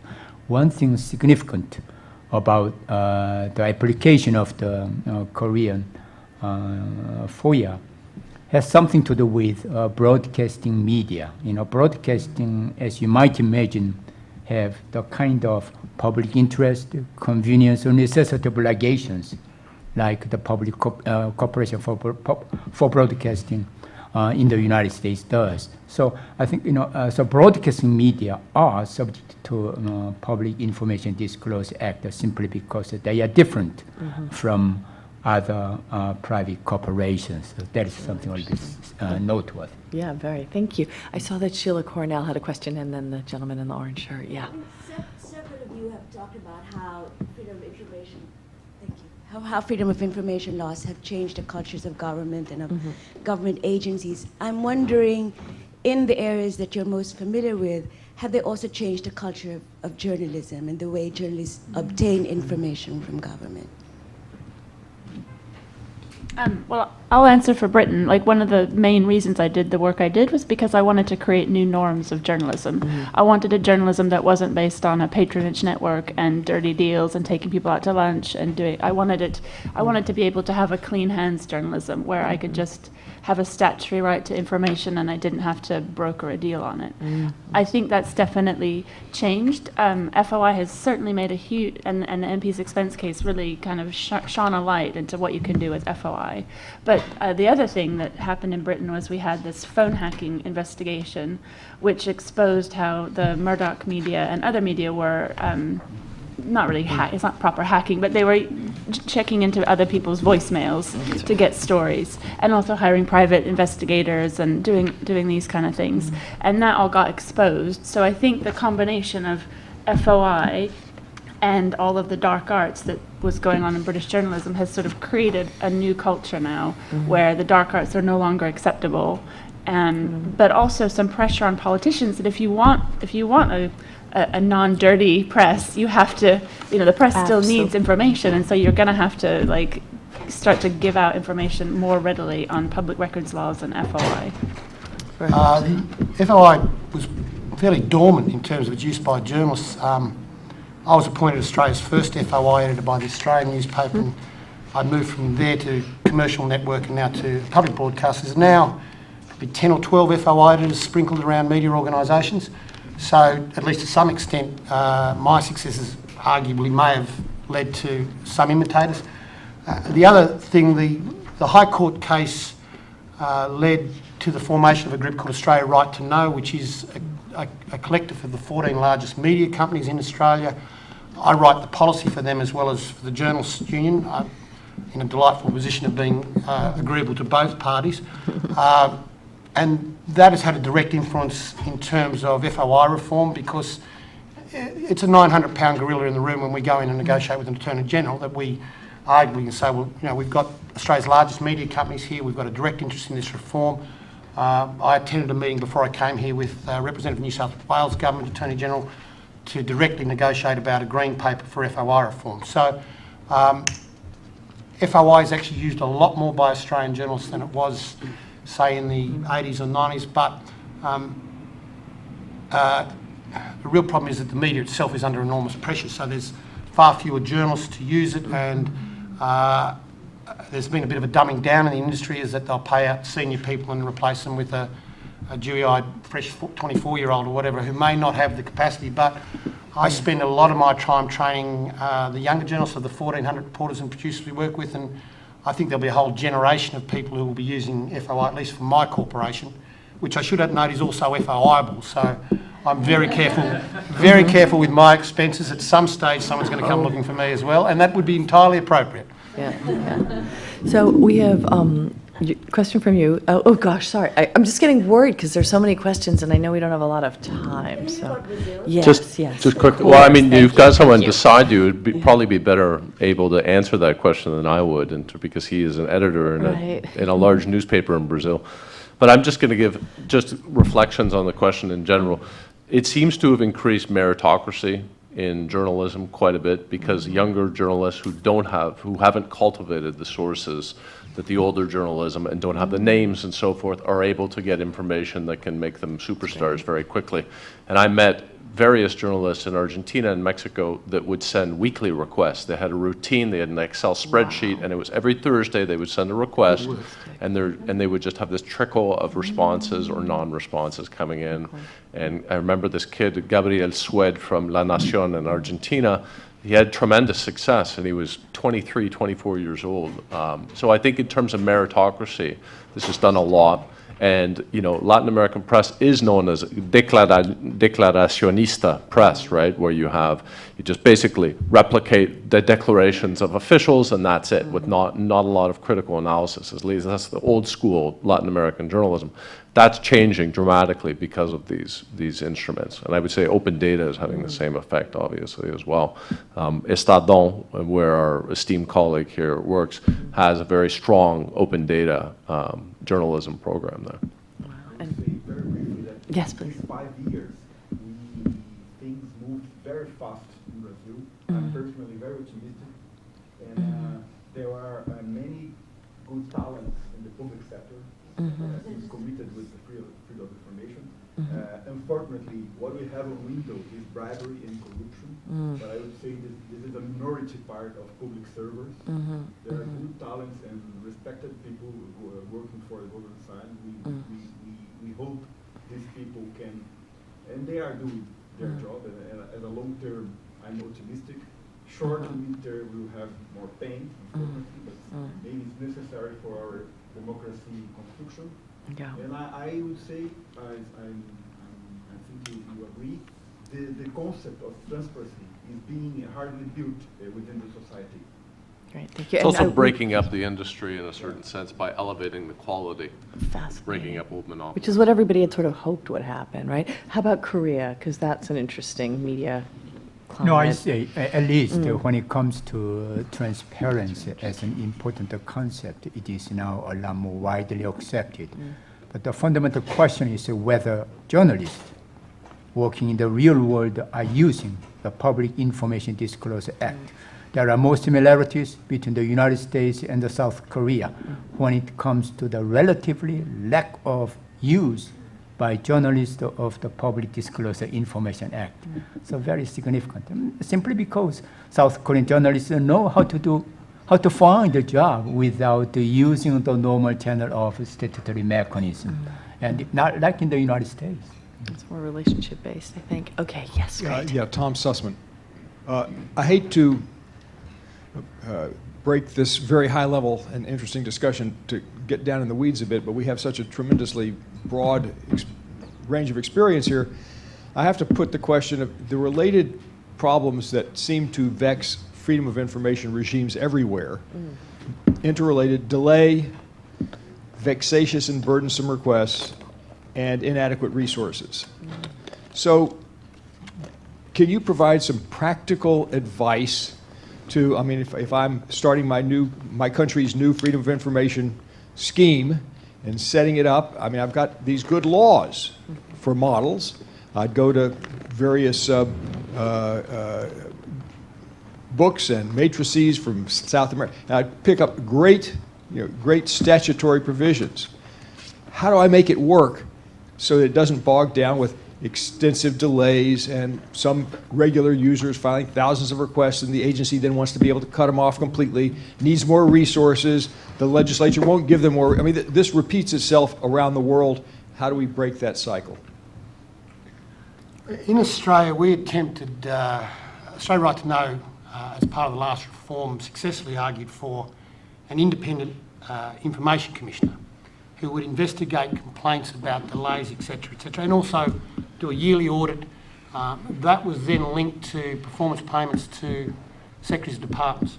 Unfortunately, the two people who led the organisation were bureaucratic and academic in background. Both had law degrees but had never been in a court, and as one patiently explained to me, it doesn't need to be adversarial, McKinnon. We can all just sit around and work this out. Ultimately, that's not right. Ultimately, the government doesn't want the information out, and I want the information for the public interest. The problem then became it was taking them 222 days to start a review. Given we've got a 3-year electoral cycle, the real danger was that it became the last government's problem, not ours. We've been re-elected or elected. That organisation was disfunded in the last budget, and we had no problems with that because it would have allowed us back into the tribunal. I then, because they would not let me go to the tribunal, they do the reviews themselves, I'd then have to appeal their decision to the AAT, which threw another 3 to 6 months into the process. It was going quite well as far as I was concerned. I was lodging a lot of appeals into the tribunal, and in the last budget they refunded the organisation, which to my mind was living proof that the government was quite happy with the bumbling in confidence of the independent regulator. I see that more of a problem of the people they chose, and the fact that as a statutory appointment it should have gone to someone like a judge who had absolute tenure and could fiercely and ferociously investigate government agencies, and that is the substance of yet another submission we're writing to the government. We're in an election campaign at the moment, and a reform bill's stuck in the upper house, but depending on the balance of power in the Senate, there's a real chance that we can get meaningful FOI reform as part of a package that they'll sign off on to get other measures through as part of a political deal making. So I'm waiting for the election result, and hopefully there'll be a minority party holding the balance of power in either the lower or upper house, and we'll do some business then. But it's rare that, in my view, unless that person running the independent review process has tenure similar to that of a judge so that they can't be fired by a government, then we're not going to get the fierce and open investigations that will hold agencies to account in a public manner. Maybe I just want to give some information about the South Koreans' use of the Public Information Disclosure Act. According to a study published last year, 86% of the information requests were granted fully, and 10% of those information requests were granted partially.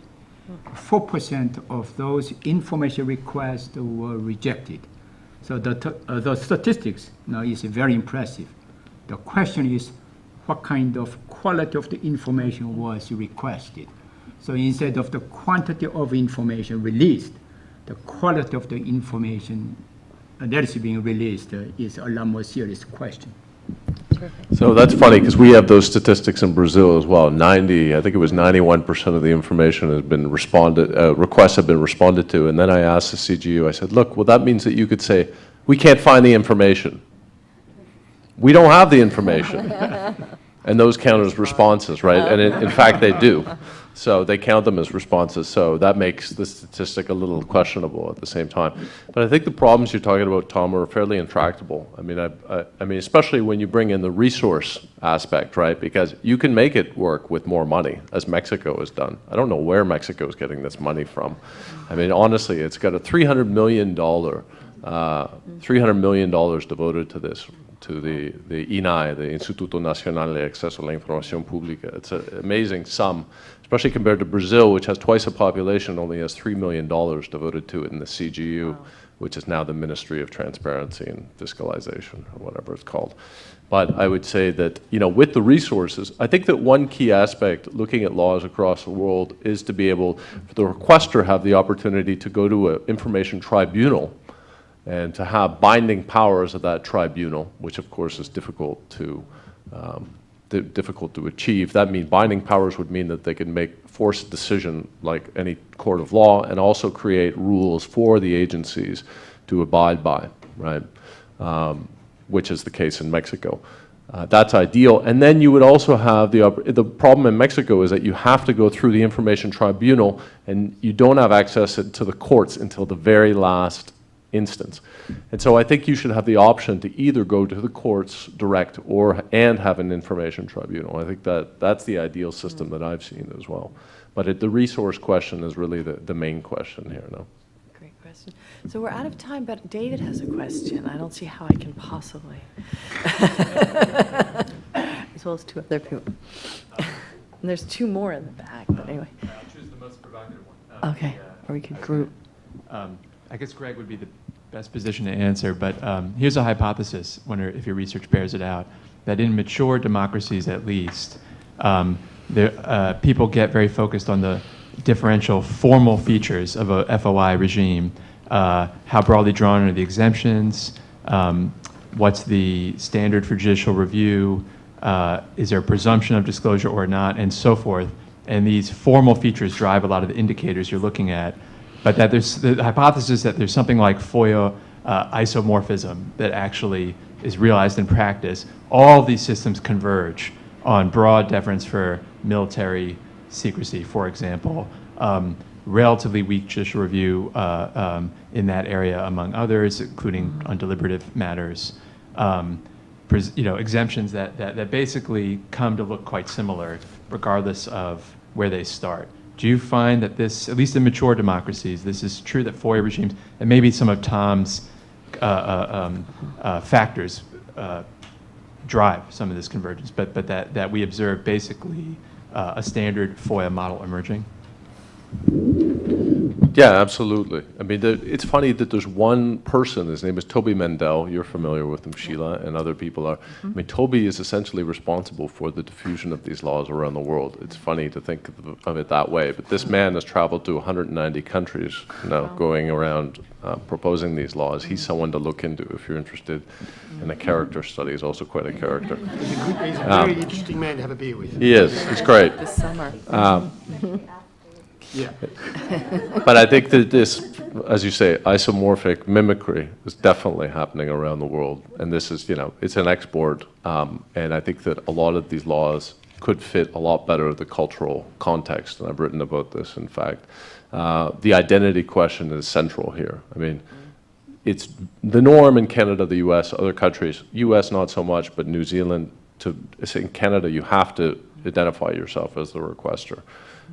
And by law in Brazil, you have to do that as well. But that poses very large barriers. And in fact, we've heard of many instances and have also had problems ourselves. We were conducting a field experiment to see the effect of discrimination on people of different classes and sexes.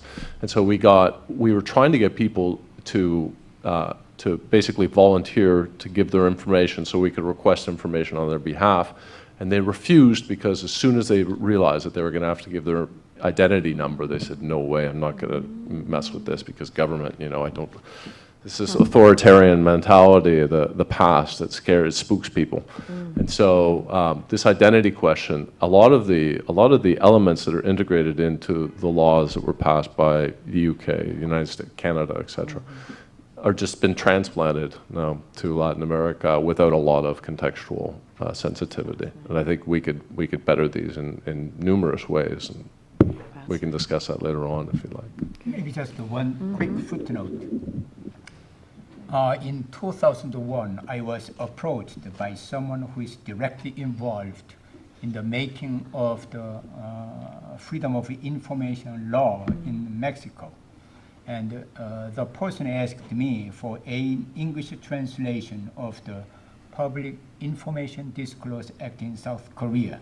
I immediately said, I think you can find a lot more information about freedom of information issues by just checking American FOIA. And he said, South Korea would be a lot more useful than the United States is to Mexicans, largely because there are more similarities between South Korea and Mexico in terms of moving to a more democracy. So basically he said the United States experience with the freedom of information is kind of outlier for Mexicans. So that is why they used the English translation of the Public Information Disclosure of South Korea. It's really interesting. Great. Okay, well, I don't want to steal any more time from the next panel, so I'm sorry that I won't finish up on all the questions. But I want to thank all the panelists. That was terrific. And of course, thank Michael Schudson, David Posen, the Journalism School, and Dr. Seo, Sumin Seo. I love being able to say those words, for inviting me and for organizing this session. Thank you so much. Great, here's my card. Thank you so much. It's really nice to see you again. Can I give you my card? Sure, why not? And I have your name too. Dr. Seo. This is on. Anya, Let me give you my card. I just wanted to pass on to your husband that my cycle, our submissions to try to he's arguing about the real cost of non-transmission, etc. Well, see, that's it's an emerging constituency, but they haven't caught on quite yet that it is as useful as you know it to be here. Well, it's not only is it useful, I mean, my sense is it's also useful to the government, underfunded government, because it provides an external excuse for the delay. So, Doctor, so did I speak There's loud Yeah, enough? Here, and yeah, you're Right, right it there. does, I'm and here. it's interesting. But I think that If you look at the, All my stuff. Oh, no, I am a U.S. citizen. That's a, like, yeah, I think you should have. I changed my allegiance to the defense of the United States. So you're a law professor here? Okay, all right. Sorry for my ignorance. I'll send a note down next to Right, so now, right, well, you're last, so you'll end up with. Oh, exactly. Yesterday, I was scheduled yesterday, I was giving a talk at the UN, 40 minutes, an hour before they told me no, it's 40 minutes. Cut it in half. Well, that's going to quit. I was going to have 5 hours. Rip the clicker out of my desk. No, I don't think so. No PowerPoint, no PowerPoint. Although, what? No PowerPoint, what? Yeah, but no one else. I'm going to put up a website, I think, if that's okay. Is there a laptop up there? Yeah, but I won't use slides just to make life simple.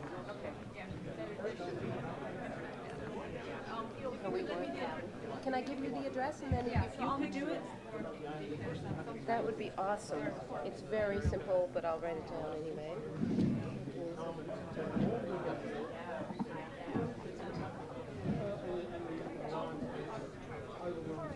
That's it. If you don't mind pulling up. I'm Helen Nissenbaum. Kate. And I wasn't able to make it to our phone conversation. Oh, yeah.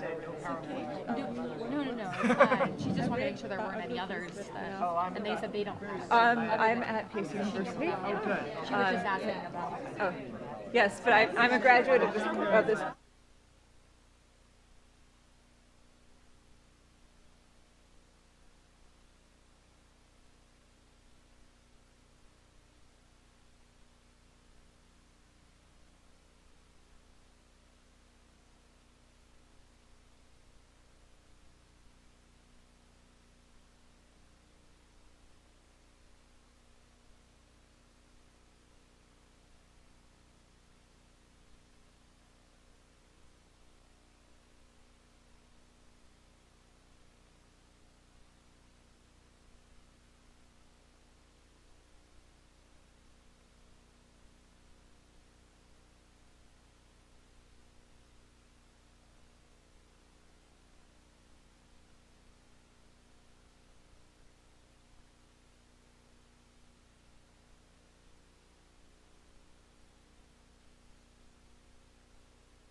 To pick up. You want the kid delivered, you gotta say it.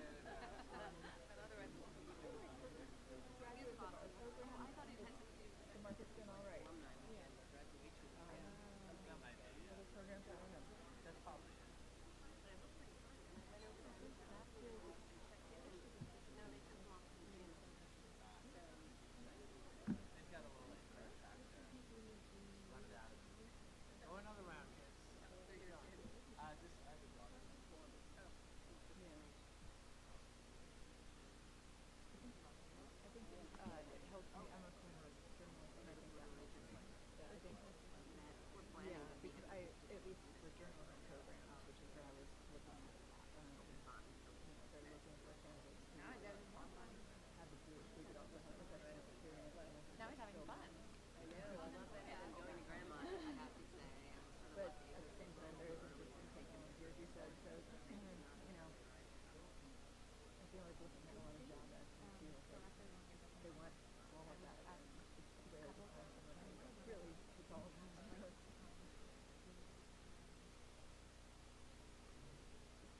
Okay, I think so.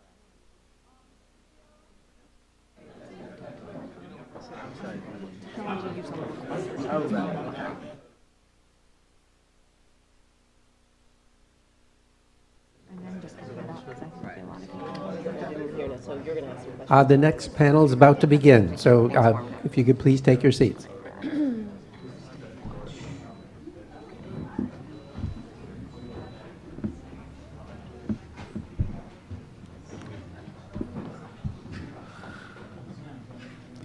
Good morning. My name is Katie Townsend. I'm the litigation director at the Reporters Committee for Freedom of the Press. I have the privilege of moderating the last panel of this, what's been a wonderful, fantastic conference recognizing the 50th anniversary of the Federal Freedom of Information Act. You have the biographies in the program of all of our distinguished panel members, so I won't go through those biographies. I think what we do is we'll have each panelist maybe give some opening remarks. I will take moderator's privilege and maybe ask a couple of questions to follow up, and then we'll open it up to what I'm sure will be a lot of lively discussion and comments. So with that, I'm going to start with Matt Connolly. Okay, thank you. All right, so yeah, I heard yesterday that people had started to refer to me as technology guy. So I don't want to disappoint you. I thought more seriously, if I'm going to keep talking about why technology is so helpful, then I might as well show you what I mean. So what I'm going to do is just present a kind of case study. This is an experiment that I did. I didn't put their names up here. I should have, but I did it with a couple of colleagues from Fundacio Getulio Vargas. They're professors in the Applied Mathematics Department. So very quickly you'll realize that this was not something a history professor did on his own. But I can, as an historian, tell you what I think this means in terms of how we could use similar kinds of techniques to deal with declassification. In this case, we're looking at using algorithms to classify things. And I was inspired to run this experiment by the controversy with Hillary Clinton's email. Because if you think of it, the core of this question is whether the Secretary of State was negligent in not recognizing that her email included sensitive information that should have been kept on a secure system. And so, I asked the question that I asked yesterday. Well, isn't this a relative question? Because if humans are not perfect, then you have to kind of measure, right? I mean, what we expect, or what is a reasonable expectation of our government officials in recognizing sensitive information. And so one way of doing it would be to use what data we have. I mean, we don't have all of Hillary Clinton's email, obviously. Even the ones that are released, many of them are redacted. So instead, I looked at historical data, and I looked at State Department cables. We have now, a couple of million records from the State Department Central Foreign Policy Collection. I just looked at the ones from 1973 to 1978. Those cables include the classification that was given to them at the time. Whether they don't have top secret cables, have not released them as data, but very few cables are classified at the top secret level. So we have the vast majority of cables with some exceptions, hundreds of thousands of them actually, which I'll talk about in a moment. And then finally, what's the point, right? Well, the point here is not just to show whether we can do it or not. It's to see whether through this proof of concept we could show whether it's worth trying to develop a system, a kind of recommender system. So it would be a little bit like if you look at Netflix and it's prompting you to watch movies and things you might like. It's using the same kind of technology I'm going to be talking about today. It's using data of all kinds, the movies you've seen, the movies you've rated, the movies people like you tend to like. And similarly, you could use that kind of technique to recommend how an email or cable should be classified. That could then be the default. And we could talk about the kinds of issues that might arise with that, but what I'm trying to do is show the potential here to help officials classify appropriately. Okay, how is it we have this data? Well, this is kind of a story into itself, and I don't have time to tell you the whole story. But ironically, it started when they wanted to plug leaks at the State Department. It started in the Nixon administration. William Rehnquist headed up a commission to look at practices of official secrecy in 1971. And they realized from the Pentagon Papers case that it was going to be difficult to develop a new law and see to it was applied. At least not if they didn't want to have Congress and the courts having some responsibility and some power over what is an official secret. And instead they thought there was a technological solution. That was to create electronic record systems. So they began to experiment to see whether they could extract the metadata from these communications. In this case, this is an airgram, something that would have gone through the diplomatic pouch, but you could see how they began to identify, especially the distribution list, that's on the upper left, who it was who was actually getting these communications, as a way of seeing whether they could track who might have leaked these communications. Now, the great irony is that this same system that they set up, by creating electronic records from the Central Foreign Policy files, is the very system that became the source of WikiLeaks. So when Private Manning was downloading 250,000 State Department cables, he was getting them from the State Department Central Foreign Policy files. Trying to stop leaks made it easier to have massive leaks. All right, so these are not leaked. These are all duly declassified. But what that means is we don't have the cables that are still classified. Ironically, well, it's not irony actually. It turns out if you looked at the cables that we do have, but where there's no message text, where it's garbled, it turns out it's 3 times more likely that the messages are lost if those messages were secret. I find that suspicious. And so the next experiment is going to be seeing whether we can identify what is predictive of a cable being lost. We already know it's more likely to get lost if it's secret. So there's also the many cables that archivists decided to delete because they didn't think they were of historical significance. Maybe they didn't think that people would start mining this information to discover things. I hope they're starting to realize that they can and they will. But we still have quite a lot of data. And the big point about this pie chart, and this particular slide is to say we could get even better results. And the State Department would get even better results if you had all of the data, which they would. So we're doing this as best we can with what data we have, even though we know we're missing some of the data and some of the most important and most useful data. All right, so what this involves is, ironically, here, this is ironic, data scientists call this a classification task. So you're basically using classifiers to decide, does this belong in category A or category B? And what you need is training data. So you're training the algorithm to recognize what belongs in A or B. And the training data is coming from these cables and the fact that they're already labeled as secret or confidential or what have you. And then there's language within those cables, the message text, and then there's also the metadata. And it turns out some of those fields of metadata are very useful to try to figure out which ones are classified. That's, particular embassies are more likely to send classified cables.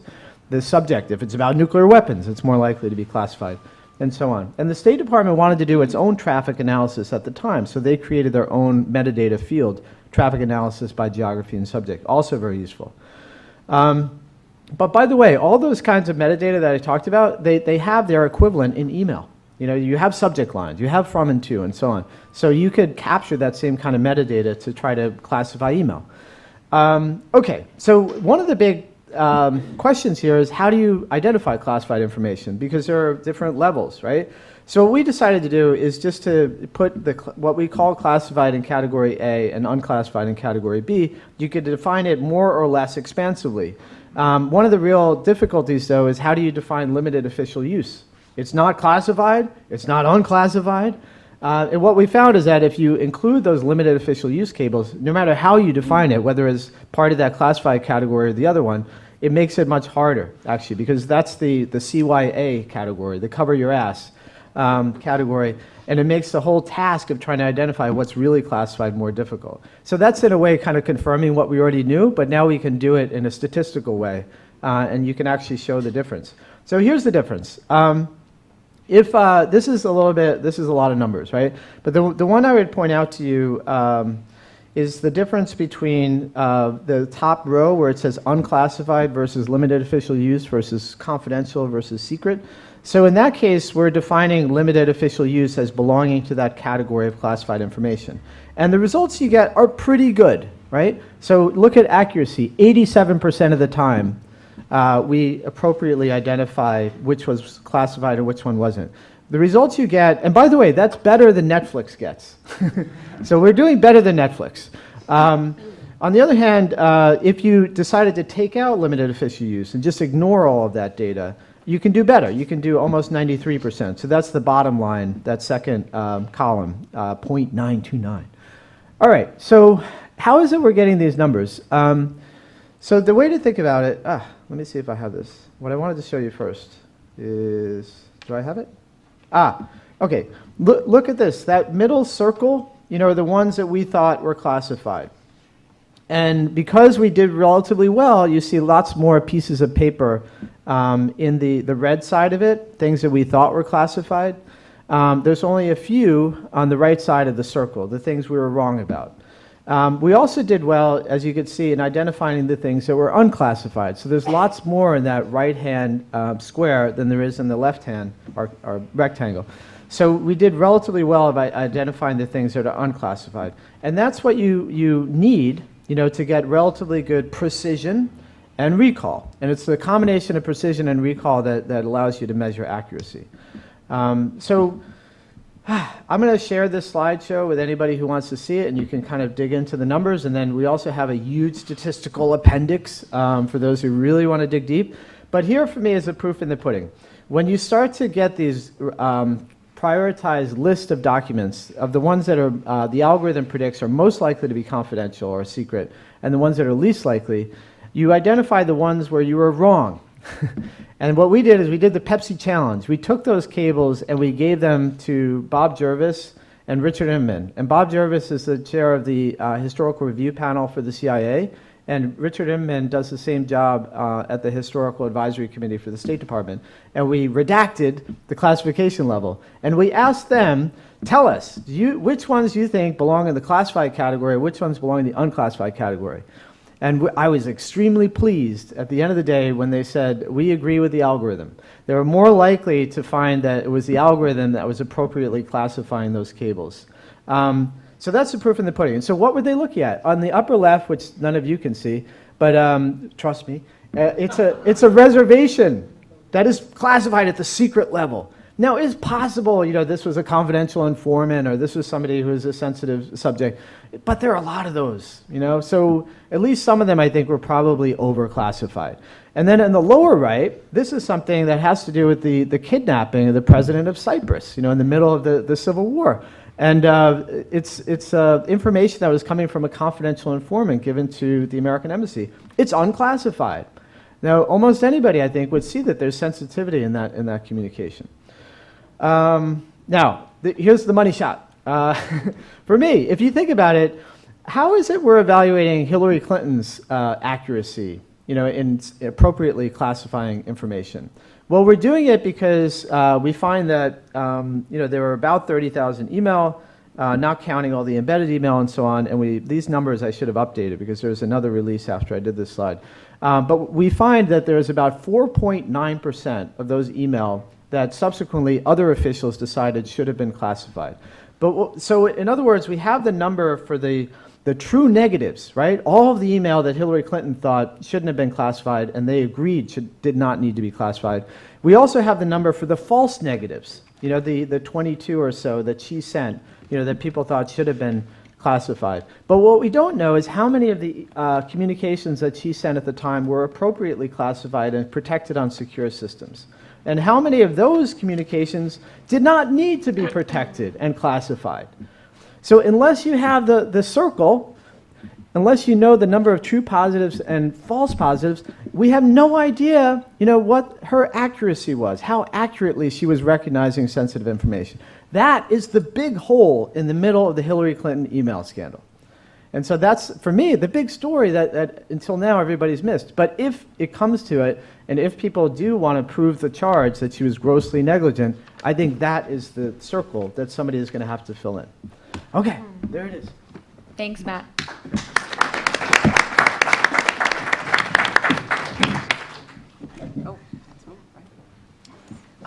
Great. Thank you very, very much. Thank you to Michael and to David and also to Sue Min for the work in getting us here. So as you got referred to as the geek yesterday, so I want to see if I can inherit the mantle a little bit today. To ask what it means to think about freedom of information in a world in which we have 4 million Facebook likes, 694 Uber rides, and 590,278 Tinder swipes per minute.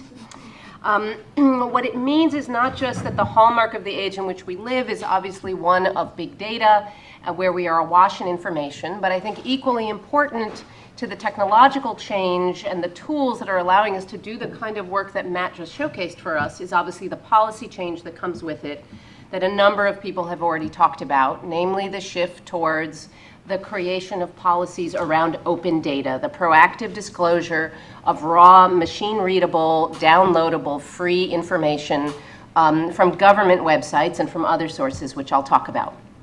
So what does that enable?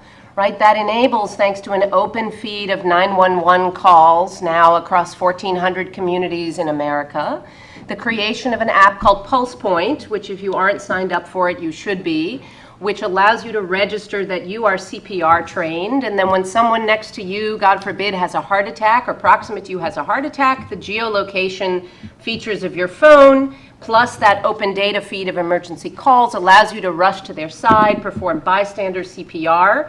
Every minute sooner CPR is performed, it doubles the chances of their life being saved, and we've had 8,000 lives already saved or prolonged thanks to this app and an open data feed of 911 calls. So that is the kind of welfarist approach to data that Cass talked about the other night, and that fundamentally sort of transforms our approaches. It also means, and many of you may have followed the story of opening up of 990 data, right? So 990 nonprofit tax return data filed with the IRS by law is required to be made public. And so you can not only request that, you don't even need to file a FOIA, you can previously go buy a DVD for $20,000. You can get the catalog of DVDs from the IRS that would give you that data. If you're GuideStar, you get it for free, thanks to some of that backroom dealing that Heather talked about earlier. And why was it sold on DVDs? Why was this necessary when so many people, including nonprofits, file their tax returns online? Well, because the IRS would take your electronically filed tax return, print it out, scan it, and then scan it back in and turn it into an image file and put it on a DVD.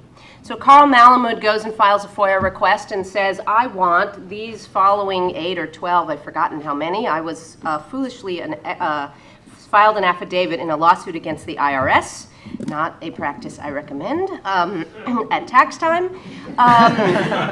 But suffice it to say that thanks to the policy move around open data and some pressure, which included some white papers that some of us wrote and Carl's chutzpah to file this lawsuit, that now the 990s are going to be available as raw machine-readable open data. And why do we care about that? Well, we care about it because then we can do the kind of work that Matt has done on State Department cables, and instead of attorneys general having to piecemeal sift through tax returns, to spot the fraud, waste, and abuse. We can find the patterns in that data of the nonprofits that have, your brother-in-law serving on 5 different boards, connected to this nonprofit, which is connected to that one, et cetera. I mean, that's just the tip of the iceberg, not to mention what it will help us to do as donors and as philanthropists. And this policy, of course, is something that has been exported to the rest of the world, with over 60 countries now signatory to the Open Government Partnership, a club of nations that are committing to actions around opening up data, and it means millions of new data sets now available. I want to emphasize what Cass already talked about the other night, which is how radical a transformation it was at the time and continues to be, to suggest that we were going to put up online and prioritize, I might add, putting up not simply government data about the functioning of government or even the money that government spends, but this so-called high-value data, the data that government collects from the companies that it regulates, and the data that government collects in as part of the actions of federal agencies. Leading to the fact that, as you may have known yesterday, if you saw the news, yesterday was National Donut Day. So if you went and bought a donut yesterday to commemorate the holiday, you would have been confronted with the calorie count. Again, thanks to the notion that we should be making available this output transparency as opposed to the input. What does that mean? Lots and lots of these kinds of stories. The work that Peter's son is doing around making climate data more visible, the donut data. Yesterday I was sadly not with you because I was at the UN all day, amazingly talking about access to data for humanitarian purposes and for development to save lives. But ultimately, and what I want to convey with the few minutes that I have left, is that what this does, making this data available, and we can fight, as Cass and Tom did the other night, about whether we should prioritize investment in traditional forms of transparency data or this new kind of output, welfarist, other data stuff, high-value data.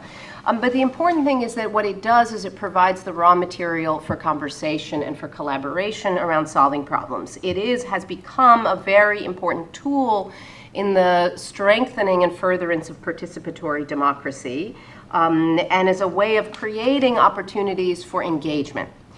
In the work that we do, we've come to refer to this as data collaboratives, because what it does is engender collaboration in 2 different ways. One is getting lots of people to look at the data that government is making available, but also getting new kinds of actors to make data available as well for public purposes. So yes, Hayek talked about the fact that expertise is widely distributed. Well, data is also widely distributed, and most of it, as we've heard talk of a bit today, doesn't sit with government. It also sits with companies, because they're collecting our click streams and everything that we do. We're being monitored 9 ways to Sunday. And so it's the companies, the NGOs, the universities. My doctor at Columbia just asked me for a vial of whatever spit the other day. I'll stop at that. And I actually did write back and ask him what would happen to my data, and made a big, and was actually very pleased to know that it would go on the internet in open, anonymized format, I might add. And was quite surprised to know that Columbia was actually practicing the principles of open data. But you may be an academic like Matt is and have gotten a grant of data from Twitter, the way the University of Wollongong did in Australia, allowing them to create publicly accessible, a real-time map of food conditions in Jakarta, and Jakarta residents then to monitor floods and create their individual emergency plans. We've promised on this panel to be brief to allow for more conversation, so I'm going to try to abide by that rule and just try to wrap up, because I could go on. I have a folder here that I otherwise would give you of examples and examples and examples of what happens when you open up the data in terms of cool things that happen with regard to improving the functioning of government. So if you're in Mexico, they put the education spending data up online, and lo and behold, what happens? You discover 1,512 teachers all have the same birth date, 12, 12, 12, all are 104 years old, all on the payroll, all living in the same city, right? So there are those great stories of spotting fraud, waste, and abuse. But they're the stories that I don't have the time to tell you about companies sharing data, about the fact that when you make this, when your Intel is sitting on data from sensors that it also puts in the soil, that monitors farming conditions, and then it's making that data available as a form of corporate data philanthropy, it has come to be called, or data collaborative, to advance the social good. So a new movement in kind of corporate social responsibility, which I think is worth mentioning, around the donation of data and the sharing of data for social good purposes. And it's when that data between government and private sources gets combined that we then discover powerful ways of working together to solve problems. Ultimately, what it gives us is more eyeballs on a problem, right? So it's the ability, when you take the election data after the 2014 election in Indonesia, you put it up online, you get 700 volunteers in 2 days comparing official vote tallies with the original tabulations from polling stations, and you get an election monitoring project that costs you $54 to run.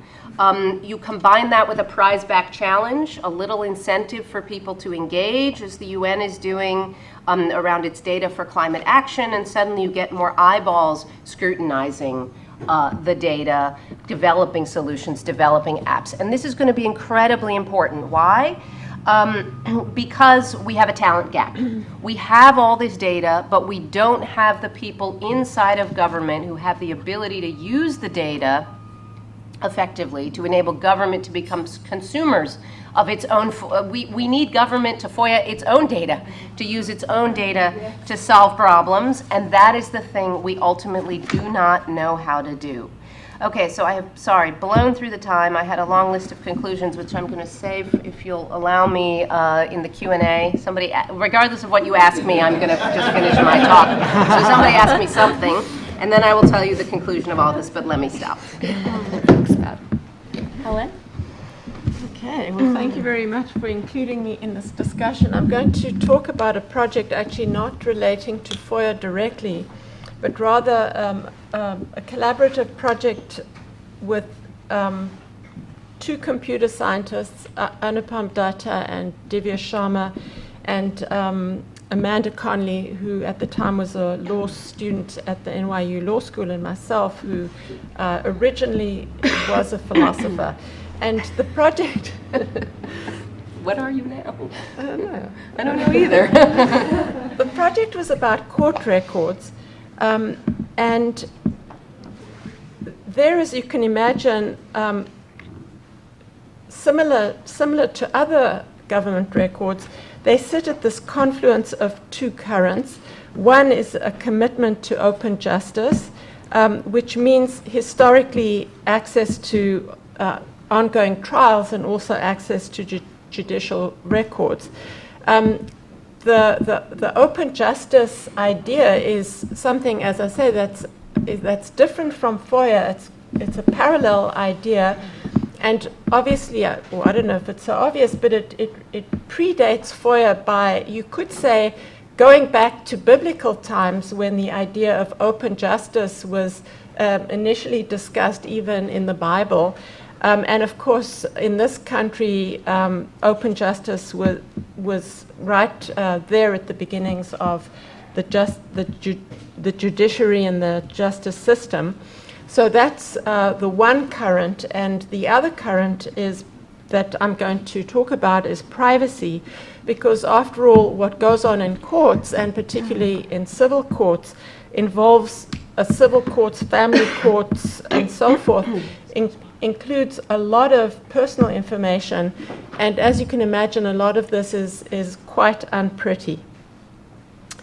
Now, over the course of time, in order to balance these two currents and often conflicting currents, we've seen a lot of rules and practices evolve, very complex, very delicate rules evolve over time to address these conflicts.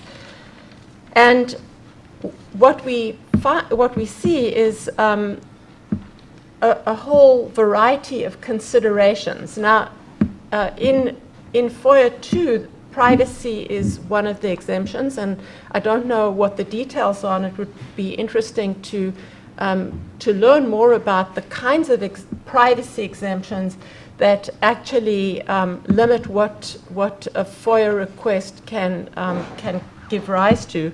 But for example, in the case of court records, things like the identity of victims of rape, intellectual property, whether someone's in a drug treatment program, are all considerations which give rise to restrictions.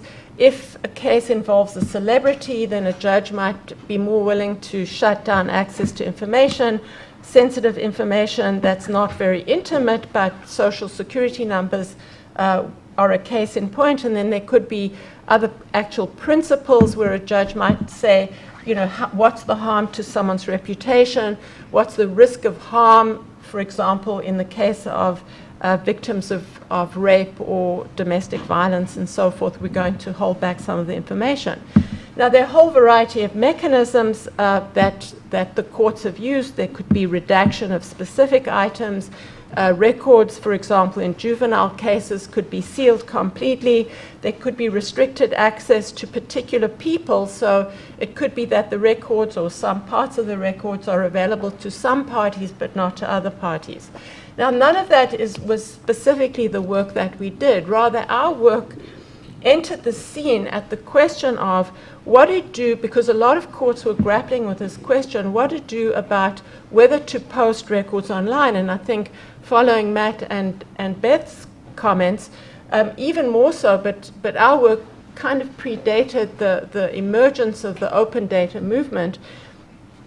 Even more so, some of these questions would arise in the context of open data, but we were really more focusing on the initiative that many courts were considering whether to post court records online.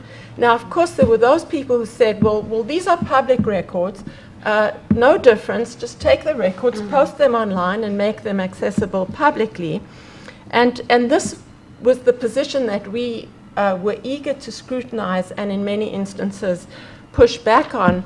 And it wasn't because we were Luddite, but we thought that there was some really important difference, and that when you translate to a new medium, new sorts of considerations emerge. And so I'm just quickly going to run through some of our findings and then our recommendations. First of all, as I noted, when you translate to a new medium, novel choices emerge that are not obvious and actually require policy thinking.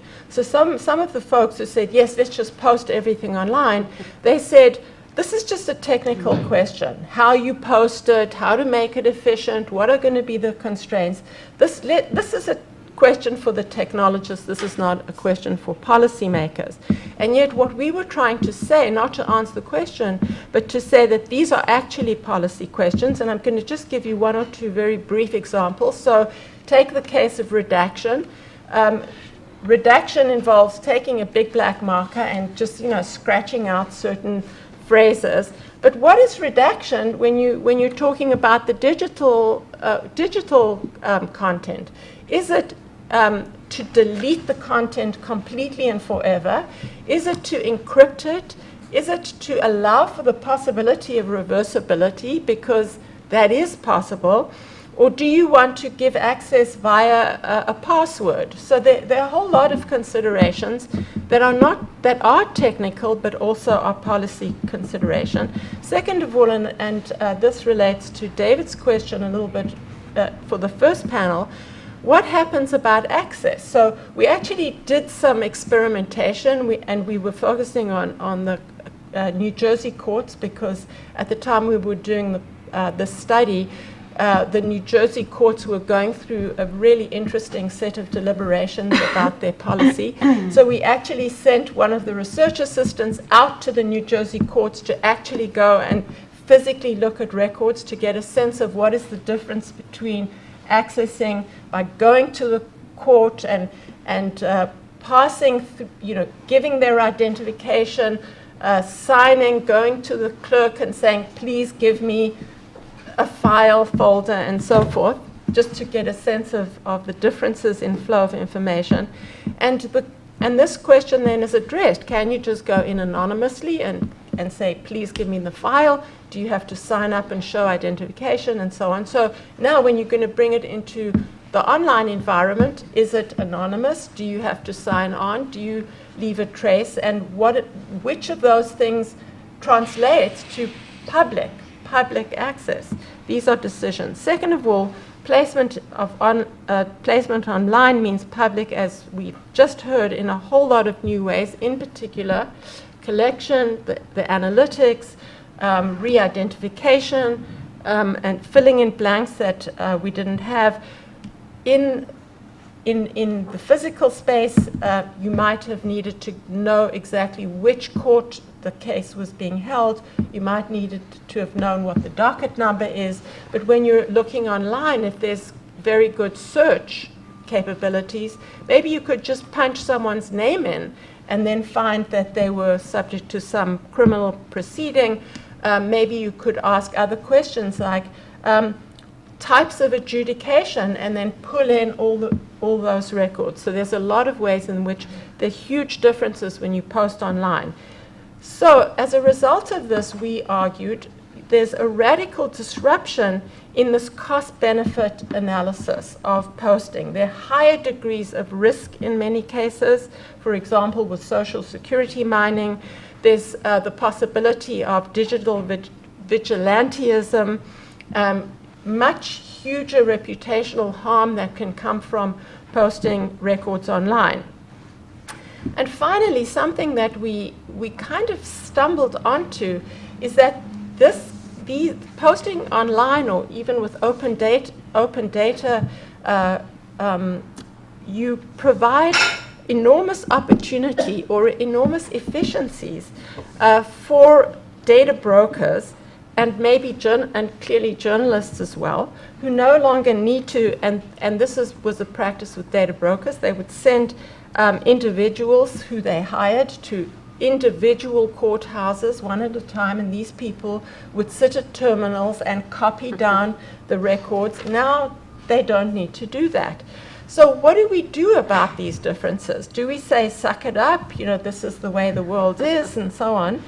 But we believe that this new medium does call for policy-guided design considerations in light of values and ends that are seen to be served by the judiciary and by court records. And so to ask the question again, why do we have open records? And I think you could ask similar questions about government records in general and what you can achieve through FOIA. And we arrived at three reasons.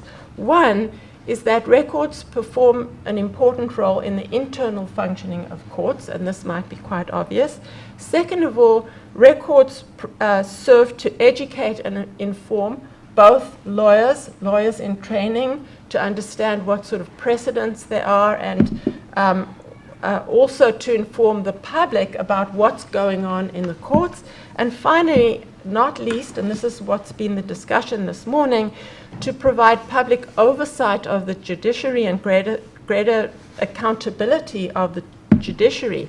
Now, when you look at those purposes, our conclusion is that if you exact more stringent constraints on access to personal information, because we now have a way of being more selective in this manner, you could still achieve those purposes while at the same time achieving greater privacy. Now, that doesn't address the needs of the data brokers, but now I'm going to quote Justice Oliver Wendell Holmes from 1884, who said that the justification for open records is not because the controversies of one citizen with another are of public concern, but because it is of the highest moment that those who administer justice should always act under the sense of public responsibility, and that every citizen should be able to satisfy himself with his own eyes as to the mode in which a public duty is being performed.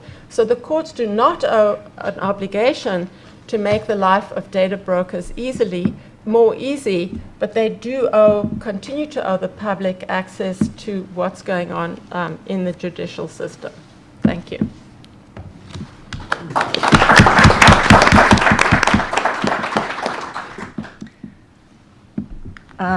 Thank you to organizers for the opportunity to speak with you, and thank you to fellow panelists. I think we're covering a lot of different issues that should make for an interesting discussion.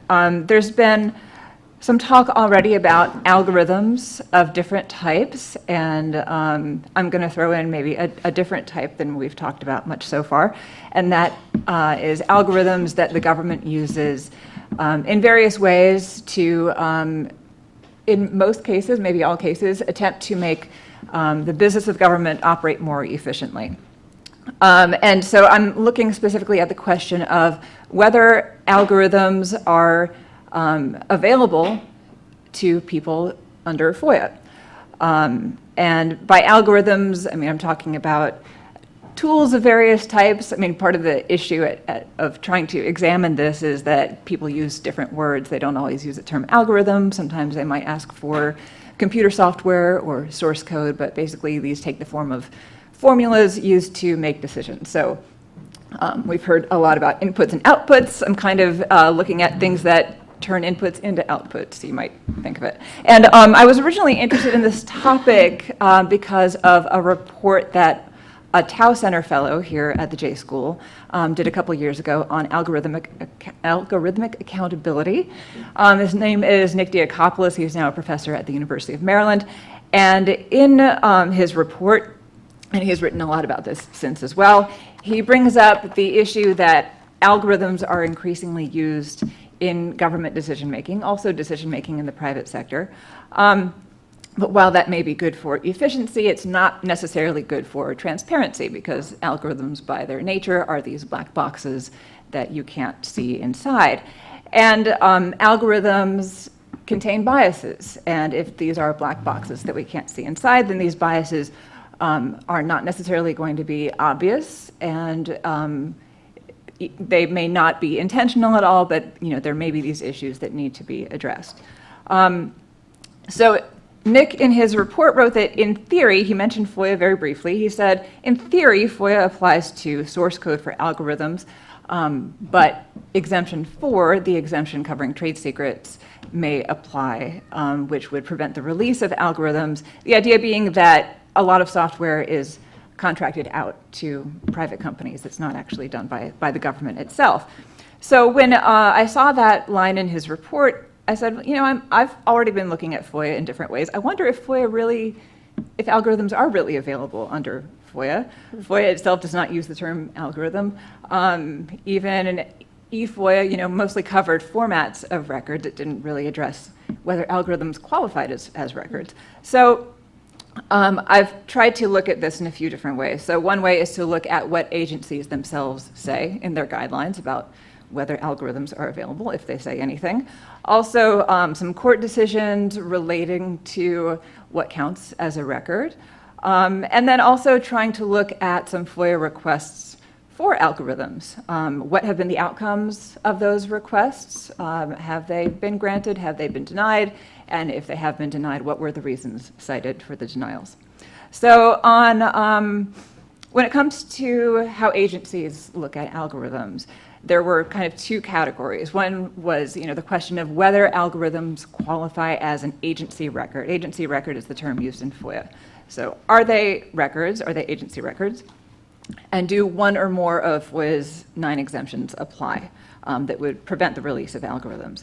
So on the first question, as I said, FOIA does not specifically address algorithms. I looked at the 15 agencies that received the most FOIA requests to see in their guidelines what, if anything, they said. 2 out of the 15 explicitly identified source code as being in the category of things that are not agency records. So that's kind of the end of the story there, that source code is not a record, therefore FOIA does not apply. Some agencies were not as specific. They did maybe make some attempt to define what a record was, but they did not say anything along the lines of algorithm or source code or anything like that. Some agencies did not attempt to introduce their own definition of what a record was. As far as the courts go, there has been a two-part test used to determine whether something meets the definition of an agency record. Part one is the requirement that an agency must have created or obtained the materials, and the part two of the test is that the agency must be in control of the requested materials at the time the FOIA request is made. So then there's also the issue of how is control defined, and there's a test for control as well. So those are kind of the issues that courts have looked at. I was able to find actually a Department of Justice survey from 1990 of FOIA officers looking at various issues related to electronic records. And it was interesting that there was one question at the end about whether software should be considered a record. So that was interesting in that it seemed to be the one that FOIA officers were more divided on. I won't say that, I mean, I say divided, but half of officers actually took no position at all, perhaps indicating that, you know, it just hadn't come up. But half of officers took no position on whether software should be considered a record. 31% said yes, it should be considered a record. 18% said no.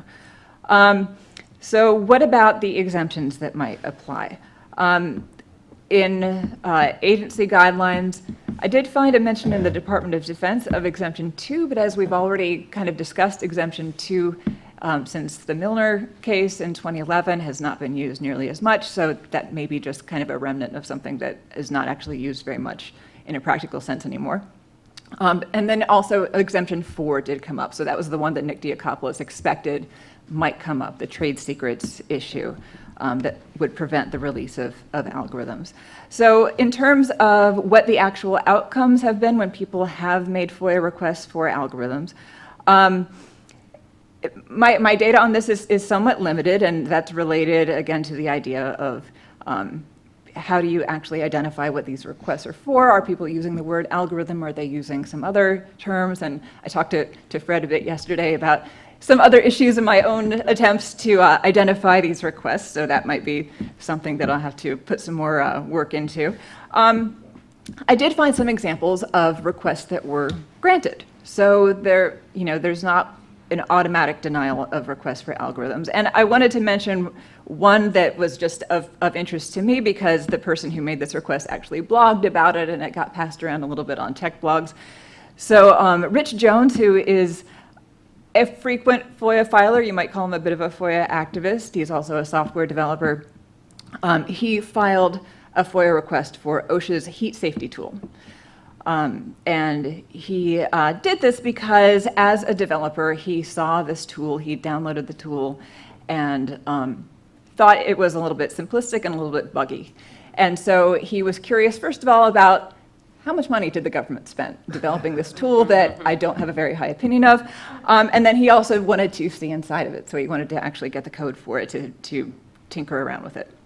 So he did get his answer about how much it cost. For the Android version, it was about $106,000, which he thought was, he thought he could have developed the same tool in about 6 hours was his estimate. So he thought that figure was pretty high.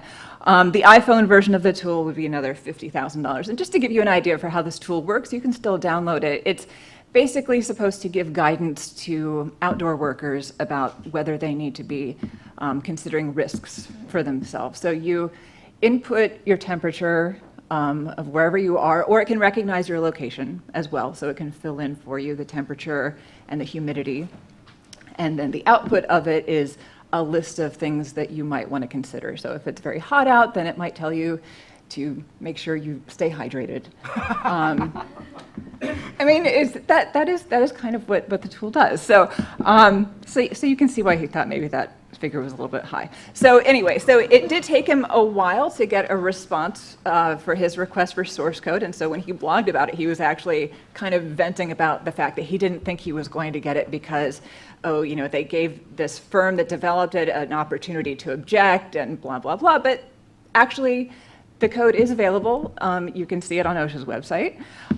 So they did release it in that case, even though that was developed by a private company. But I did actually find many more examples of requests that were denied. So what were the reasons for the denials? I did not find any examples of agencies saying these are not records, algorithms are not records, so therefore you're denied. I did find several cases of exemptions that were cited, not always the trade secrets exemption, although that did come up. It seemed to depend on what specifically they were trying to get. So the national security exemption, exemption number 1 did come up, as well as 3. Those were paired together often. And then privacy exemptions, and we've already heard about how those are the most common ones cited, so exemptions 6 and 7. Other reasons could be that the records weren't reasonably described, no responsive documents found. Sometimes the requests were dropped for fee-related reasons. So basically what I found is that there is no single standard, even though some agencies do say definitively algorithms are not records. Sometimes requests for algorithms have gone through and they have received the source code that they were looking for. But it does seem like there are many potential obstacles to getting algorithms in the source code. And that just leads back to the question that I think is still unresolved, that if we agree that algorithms are becoming an increasingly important part of government decision-making, and that understanding how algorithms work is important for transparency and for accountability, then where do we go from here? So I think that's a question that needs to be looked at further. Just as a footnote to the heat safety tool story, the White House actually announced last summer that a new version of the heat safety tool would be open source. And I don't know if it was connected at all to this FOIA request, or if there were other people inside government that suggested that they might want to go in this direction. But that at least is a sign that perhaps in some cases, source code is going to be made available and perhaps improved by opening it up to others. So I'll leave it at that. Thank you. Thank you, Kate. So I'd like to leave sort of as much time as possible for questions and comments and discussion. I did have one question that I'd like to ask before we sort of move forward. We've heard over the course of the conference about a lot of what ails FOIA processing, particularly sort of within the government. So backlogs in requests, large requests, perhaps overuse, perhaps inconsistent use of or assertion of exemptions, for example. And there's a lot of optimism and a lot of focus on algorithms, machine learning, like what Matt was discussing, technological tools being used within the government as a solution, as a fix for these problems. And I'm wondering, from the perspectives of the panelists, whether you think that optimism is appropriate, whether it's a little overstated, whether it's misplaced. So I wanted to get your thoughts on that, to anyone. My understanding of what technology is being used for purposes of reviewing FOIA requests and deciding what it is that can be released, it's my impression is more like what you describe. The technology that they spend a lot on, but which is actually quite primitive by standards of the private sector, and I wish that weren't the case, but it's consistent with what we know about how IT is used across government, or misused. So that's why I've been so strident in calling for more support for more research. I'll give you one small example of how frustrating it can be to try to do this sort of research on your own. We did a lot of this work with support from the MacArthur Foundation. And when we started looking for other kinds of support, we thought, well, maybe the National Endowment for Humanities might be interested in this kind of work. And we were told that by law, NEH cannot support any work that the government should be doing for itself. So it's kind of a catch-22. It's like, well, the government isn't doing this research, and neither will they pay for it, because by law they can't. So that's frustrating. And so I think there should be research using classified data to actually try to, and we know that they can develop wonderful technology, right? I mean, doesn't the NSA develop really impressive kinds of technology? So if it was a priority for government, then of course, they would have, amazing tools that they could use for purposes of transparency. But alas, it's not. So there should be research in government for this problem, and then I think there should also be research in the private sector. And I could talk about why I think we need both, but yeah. So I do think, and I was, the conclusion or the start to my own remarks were going to be something along the lines of, does big and open data mean the death of FOIA? Does this really obviate or at least completely cause us to rethink the way that we do things today? And I agree with Matt that that's the place we want to end up. Why we're not there today or how we get there has to do with a couple of reasons that I'll just mention. One, and this is work that both Jay Hamilton and Peter Strauss have talked about in the past, which is if the data is not collected in the first place, if we are facing challenges from corporations to the gathering of information as part of government's regulatory authority, if we don't have the information in the first place, we can't make it open. So all the tools, become somewhat useless unless we're collecting that data in the first place, and there's a move to open up that data, which is why there are groups like the Open Contracting Partnership, which I'm on the board of, full disclosure, which are trying to get every government to make their contracting and spending data available as machine-readable open data.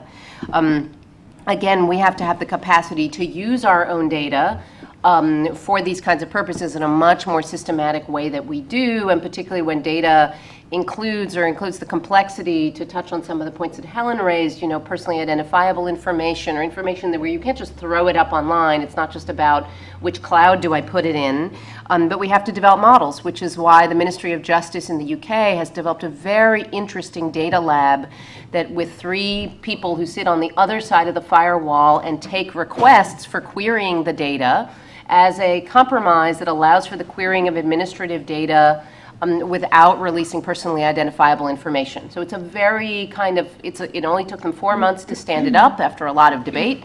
Heather may know more about it even than I do, but basically it's allowed for a way to repeatedly, for people from outside to repeatedly query a set of administrative data without compromising personal privacy. And it's the kind of model that we need more of in order to enable us to take advantage of this. Last point is obviously these are going to come down to, and this is just to echo what Helen has said, not questions of how we responsibly make data more open and how we share it better and more effectively.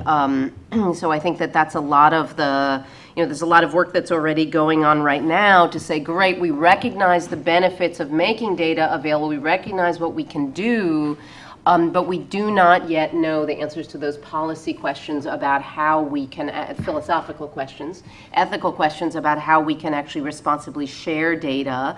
As we move from a world in which we think about records and having information, particularly about individuals, as being a violation of their civil liberties, to a world in which we've come to recognize, or are coming to recognize, that if we want to make evidence-based decisions, if we want to deliver better services, we actually have to have access to data, both about on a systemic level and an individual level. And we do not yet know well how to share administrative data very effectively. So for example, between a mental health or a public health agency and a criminal justice agency, so that we can develop better approaches to treating the many and handling the many, many mentally ill people who should not be in our criminal justice system, but should be recipients of other kinds of services and other kinds of treatment. So anyway, I claimed back my few extra minutes here. Sorry. But I didn't want to, I wanted to actually, this is exactly the question I wanted to respond to, which is, yes, I think that is the future, which is going to be one in which all the information just sits in a big bucket, and we have these great new tools that allow us to find the patterns without even knowing what we're looking for, where we move away from these one-off requests. But we have a lot of things we have to do to get us there in the first place. Yeah. Also, just adding to what's been said, I'm often, as a privacy scholar, I'm often just situated in that place that says, we were having such fun, and along comes the privacy person and says, no. But I also wanted to say that we have the opportunities, given that we agree that privacy is an important value, we actually, with the technology, we have opportunities in certain respects to kind of have our cake and eat it, because, and I'll give you just one simple example. It might be the case that in the past we didn't have the capacity to have such a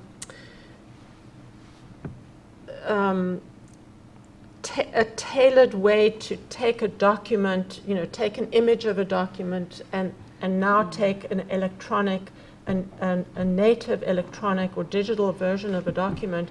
We now have such a greater capacity to perform analysis or to tag through metadata the different components of a document. So now imagine a judge has to decide about some kind of record that has important sensitive information in it.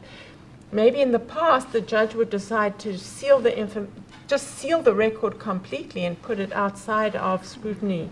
Now we have the capacity to take the document and say, well, some of it can be informative to the judicial process. So what we're going to do is we're going to perform some kind of cleaning of the document so that we can make some of it available while we keep some of it outside the scope of scrutiny. So that the same technologies that can expose us to privacy breaches can also help us make much more fine-grained and intelligent decisions about what to make available. I would be interested to see, I mean, just going back to the trade secrets issue that I was talking about before, I would be encouraged to see incentives for more cooperation among the public and private sectors. I was really interested to hear on the last panel about the differences in the ways businesses are treated under other countries' Freedom of Information Acts, about what information is actually available to the public. My sense, just anecdotally, is that FOIA officers, if they go to a company and say, we've had this request, is there a possibility that there's a trade secrets issue here? That there is often deference to those businesses if they come back and say, yes, that, so I would like to know more about what processes there are in place to, is there any back and forth?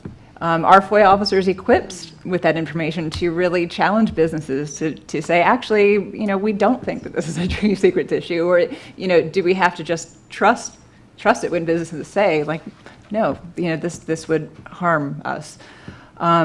So I think that is still a big challenge as more of the public sector's work is done by the private sector. I mean, the voting, because this is such a huge problem in our community, which is voting systems, where people want to get access to the algorithms that are running the very core of democracy, and companies are still have the capacity to say we can't reveal the algorithms underlying because it's a trade secret. Mm-hmm. Absolutely. I'd like to open it up to questions now. So we'll start up here with Fred. Thank you. Helen, I thought your comments were brilliant. I've written down your conclusions. Thank you so much. I've written your conclusions down, and I will be using them in future presentations, so I hope you don't copyright them.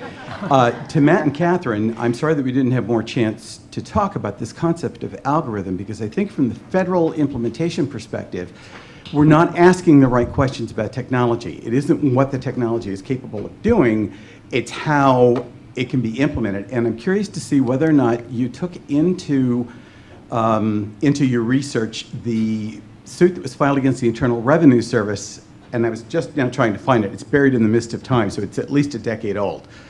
Under the FOIA, IRS was asked for the algorithms used to determine whose tax returns were going to be audited, and the courts denied it, but it was pre-Milner, so it was an exemption to decision. What do you do with that? And then I'll wrap up by saying, Beth, your conclusions are lovely, and if you need someone to be a shill for anything else that you needed, I'll go there.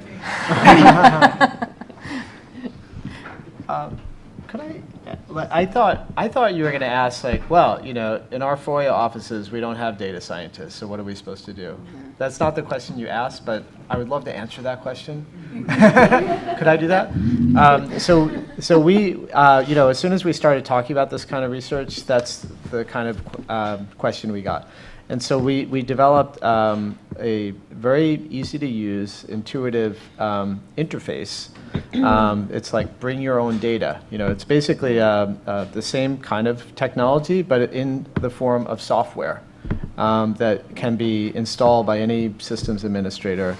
And so we thought, you know, that the only way we're going to answer the skepticism you get when you present this kind of work is to give people the tool that they can use in their own secure system with their own sensitive information, and then they can just see what kind of results that they would get. Because that's where we are now. We need the use cases to show that this kind of thing could be helpful if we're going to convince people that it's worth supporting. So that's not the question you asked, but I'm happy to give you that software. You don't even have to FOIA me. I'm just going to give it away. It's open source. Anybody can have it. Remember, the FOIA person cannot post. Yeah. And if we could, we would go and do that and make twice the salary. Because then you'd have to have an IT, thank you, darling. Because then you'd have to have an IT security background. And posting has all kinds of security issues, and there's not a country in the world that doesn't have somebody trying to hack into American databases. And you know, any appointee, any SES, or somebody has tried to break into their email accounts or into the agency's databases. And so when you look at some of this stuff, what we've got to do is build a bridge between your CIO and the FOIA and the privacy, and thank you for bringing that in. But I'm still curious to see whether or not the IRS decision would have any effect on what you're doing for algorithms. That's a great question. I would love to know more about that case, because that was not one that came up. Okay, thank you. Miriam Nisbet, thank you. This has been a terrific panel, and everybody is challenging us to think about new things. But I wanted to follow up particularly with Helen. Because Beth's discussion of, too quickly for me to write everything down, about the whole open data movement, which of course has been huge, and in the federal government, in the executive branch, that's just been, you know, agencies challenging each other to be better at figuring out ways to collect information in an open way and be able to disclose it in an open way. The challenges, Helen, that you are talking about with trying to make court records, that public records publicly available, and yet deal with the very sensitive information. I'm just curious, is there something comparable in the judicial branch, either the federal or some of the states, that is comparable to the open government, the open data movement that we see both in state and federal government with regard to agency records?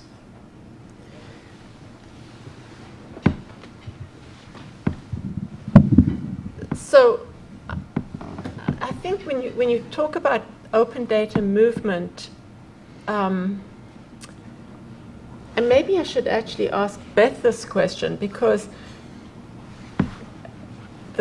this term open data has a variety of meanings, and different people, when they talk about it, are utilizing different meanings. And I think that the idea of bulk records in raw, analyzable form is what many open data advocates mean, and I'm not sure if that's what you meant. Then let me, I'm sorry, I was not very clear in my question then.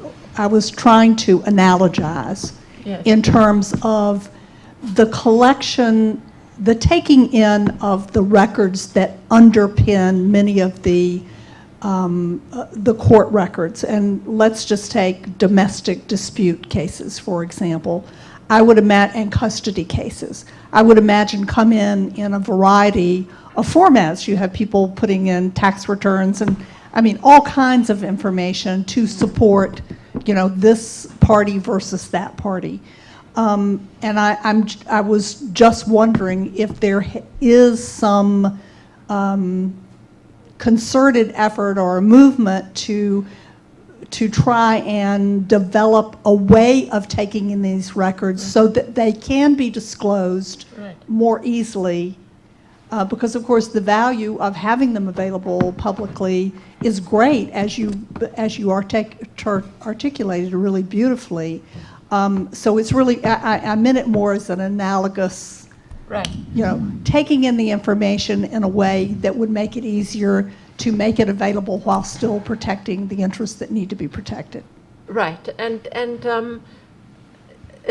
the question involves a few kind of presumptions. When we were doing the research, and maybe the courts are still in a transition mode. I don't know if the transition is complete, but there were certain parts of it that were already like electronic filing, so that the material would come in right at the beginning electronically, and a lot of material at the same time was coming in different forms, and maybe even exhibits or things that were not easy to put in an electronic record. So some of it would come in an electronic filing that already had structure and already lent itself to analysis and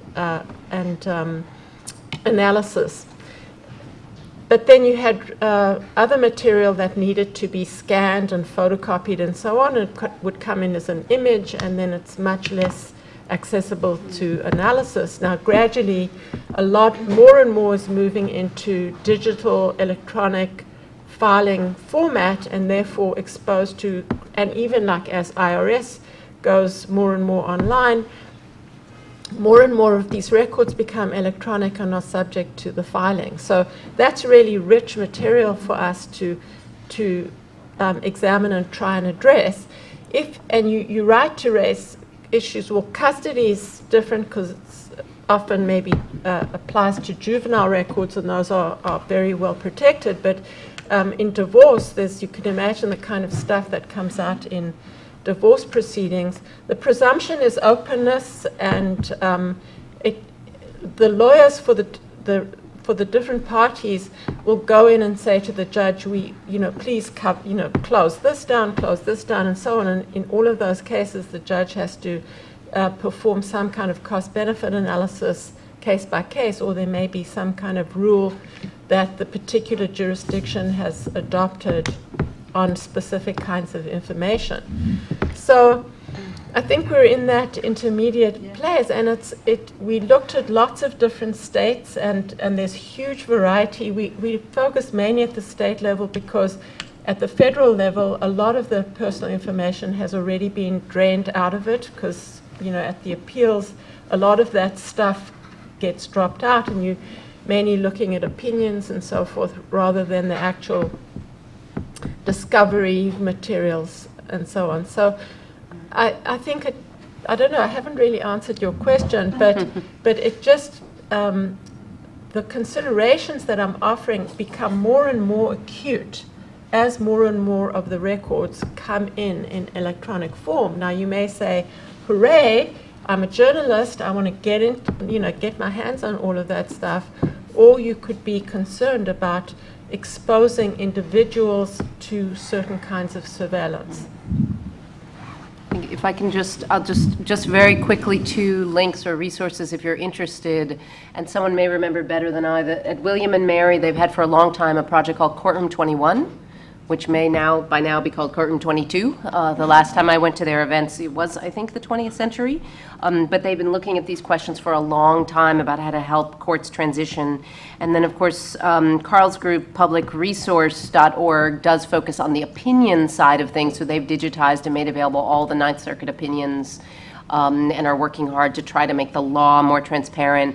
But then there are jurisdictions like Johnson County, Kansas, which have been at the forefront of trying to make the more of the nitty-gritty case file data not available as open data. They're worried about how do we hand off between administrative agencies, because right now, in the same way that we face the issue with how do you get the records from a vet from the DOD over to veterans, right? The same issue comes when you have somebody who gets arrested and then they enter the court system, and from the court system they end up in the parole system. Just the handoff of not open data, but let's call it to make administrative data more accessible to the people who should have access to it.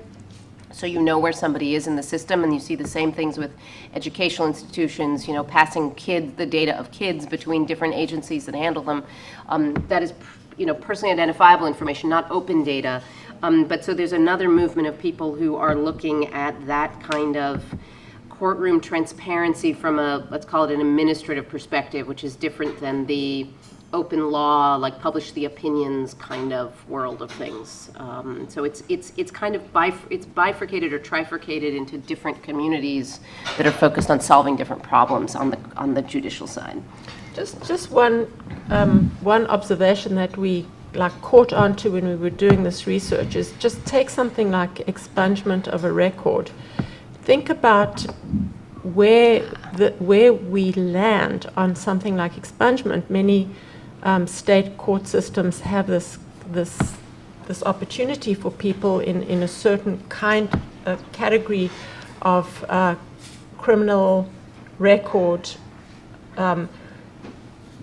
that after good behavior for X number of years, you can now go back and get your record expunged. But of course, if it's an electronic record posted online, available to the public, even the value that expungement serves can no longer be sustained. So we're going to try to end at 12:15, I believe, so we have some time for additional questions, I think, right here. I have a question that I think is at the intersection of what Beth and Catherine you're talking about in terms of data sets that either go missing or are protected as trade secrets. For example, I requested when Uber moved into Boston, part of the requirement of them coming in was that the company sign a data sharing agreement with the city so that the city can use some of Uber's anonymized data to draw conclusions and help improve their transit infrastructure. And part of that agreement, the city agreed that all of Uber's data was protected as a trade secret from any FOIA requests. What methods to holding the conclusions that these agencies are drawing based on data, how do we keep those conclusions accountable if we don't know what is being input into the system? Or in probably the more realistic, less malicious scenario, there's some change in agency policy and either a URL gets changed or the data goes offline and we don't have access to it anymore. Yikes. Wow. That's a good question. I know I mentioned Nick Diakopoulos before, and I know that's something that he has called for, and I'm not sure how much success he's had with it so far, but he has called upon computer scientists like himself to try to reverse engineer algorithms.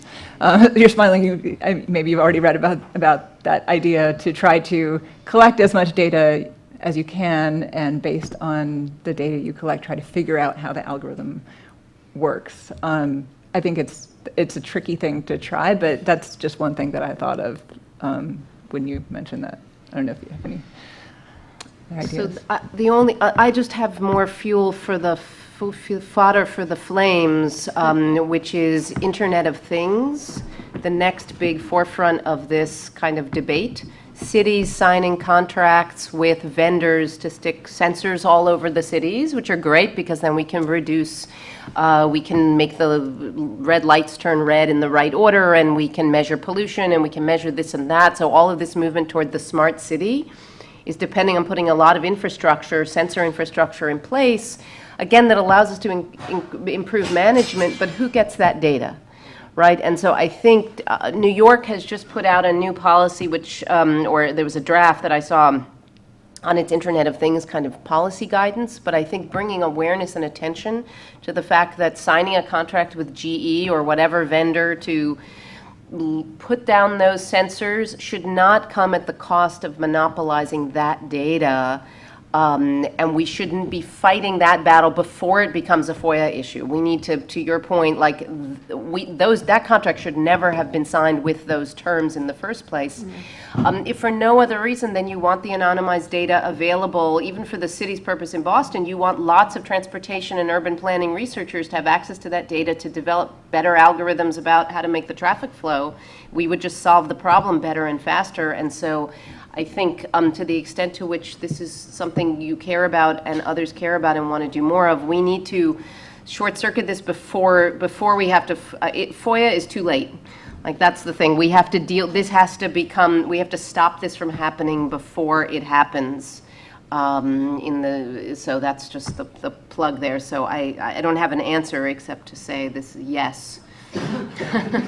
I guess I want to add too that, as someone who's tried to research FOIA and what information people seek through FOIA and what the results are, it's difficult to try to use FOIA itself because of the backlogs and the other problems that we've mentioned. For my own research, I have gotten a lot out of the site muckrock.com. I don't know if anyone has used that, but that's... We'll put him on the spot. Oh, you work from... Okay, well, there you go. Unintentional plug there.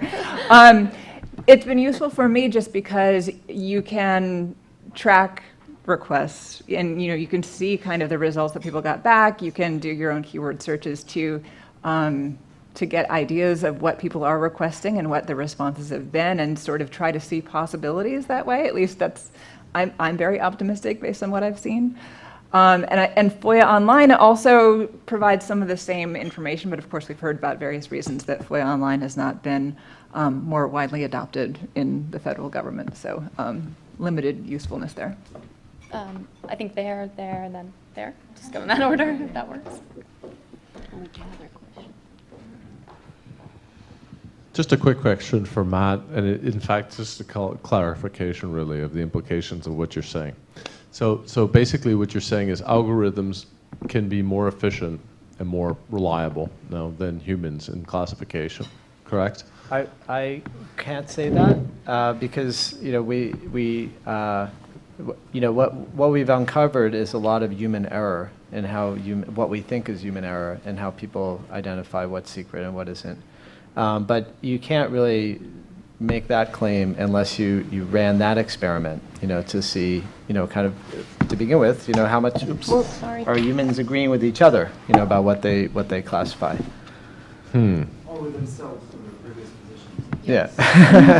Right. I mean, the problem with algorithms in general is that you can't assign blame for misclassification in a sense. I don't think that public administrators would be very, at least bosses would not be very comfortable with that proposition. So what this would do is it would assign probabilities as to whether something should be classified or not. It's not like a binary, it's an up or down. And in a way, that's the beauty of it because it would give you kind of a prediction, and what degree of confidence in making that prediction for whether something should be classified or not. And then a department or agency would have to decide what is their risk tolerance for getting the wrong, classification. And that's going to be different for different departments and agencies. But I think we're living in a make-believe world if we think we're getting 100% accuracy every time every human classifies something. And doing this kind of research, using artificial intelligence, is a way of just identifying systematically how much error there really is. To try to start that conversation.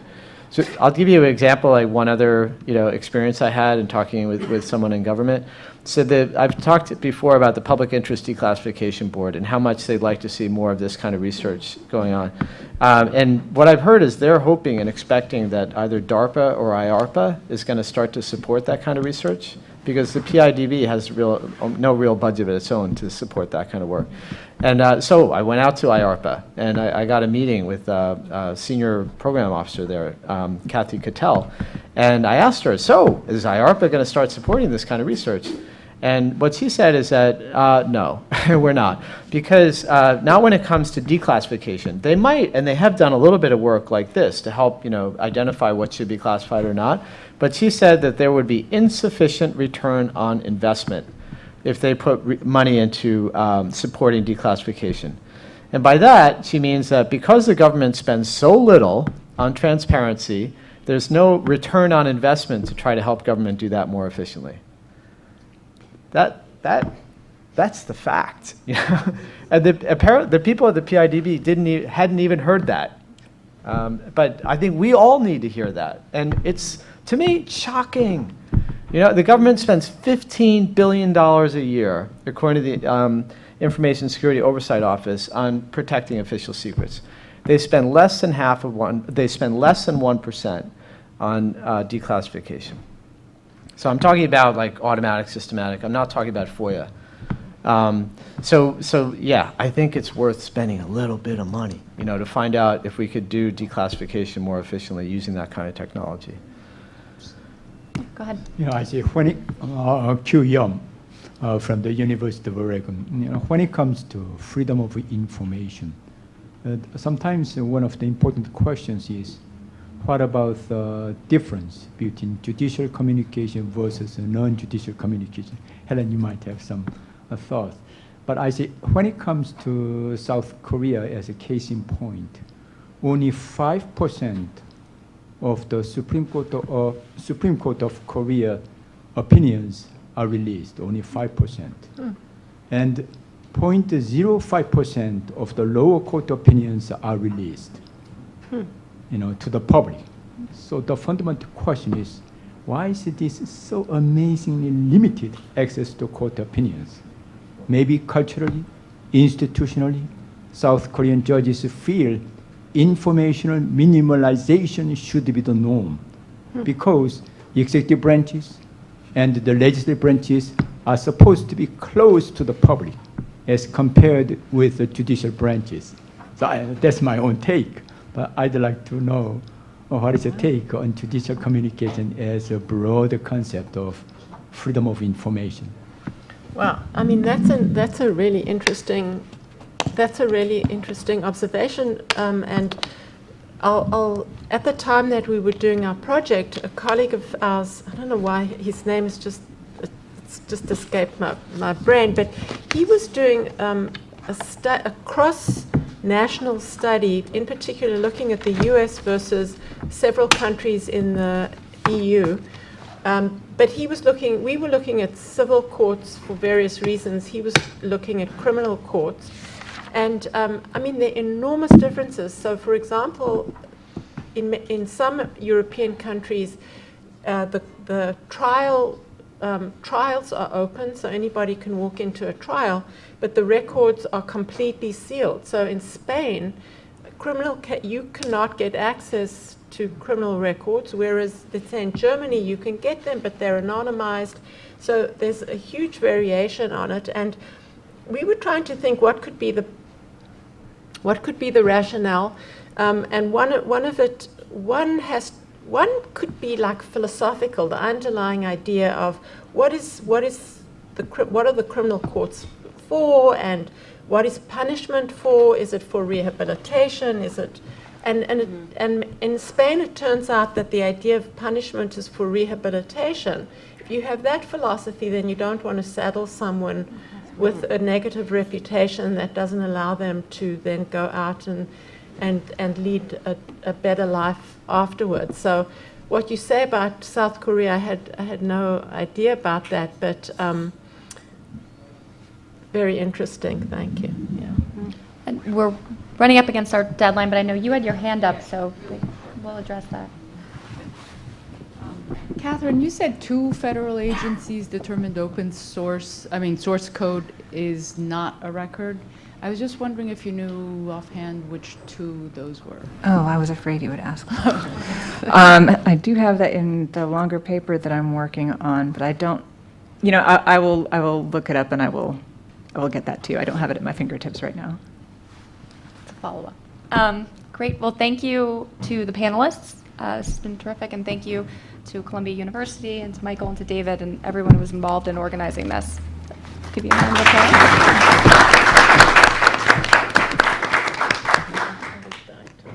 And I had a question for you too. It's at lunch, huh? How did you get your hands on the classified?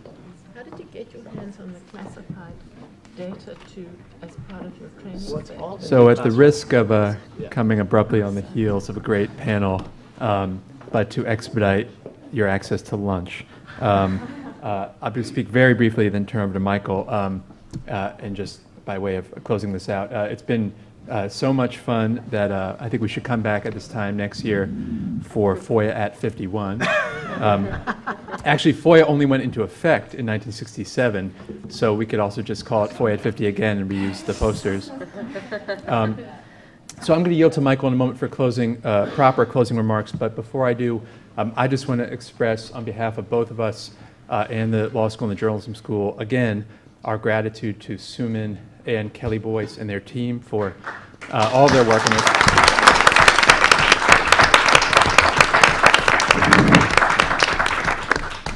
And I also want to thank everyone again for coming and for participating so vigorously and thoughtfully. I especially want to thank the government officials who took time out of their busy schedules to come and speak with us about their work, with an extra special thanks to Melanie Ann Pusti for a terrific keynote and demystifying the work of OIP for all of us, and for the open and gracious way in which you've engaged with everyone in an unusual setting.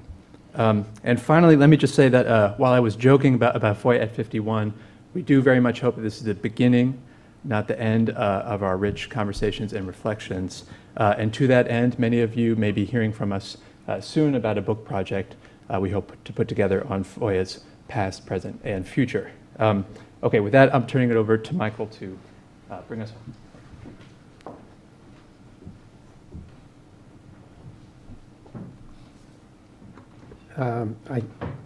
I do have some, I want to, there she is taking another photograph. Aditi, thank you for all the photographs.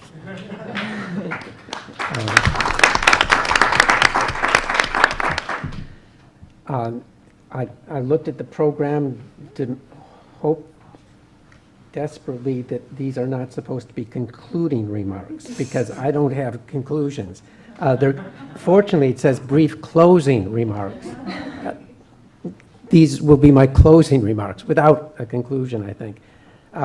But maybe I get 7 minutes. And then lunch is ready. We've, for several days, mixed different communities and discourses that should always be in communication with one another, but often are not. And what do we walk away with? Different people will walk away with different things. But I think that the domains in which we've been talking are about 3.5. They are, by my reckoning, a conceptual domain. How does FOIA and questions of open government or transparency of government operations relate to the objectives, theories, and practices of democracy? It's easy to identify that as an area of inquiry, rather terribly difficult to work out a framework in which to address it. The second area is, what is freedom of information or the right to know at not a conceptual level, but at a practical, logistical, administrative level?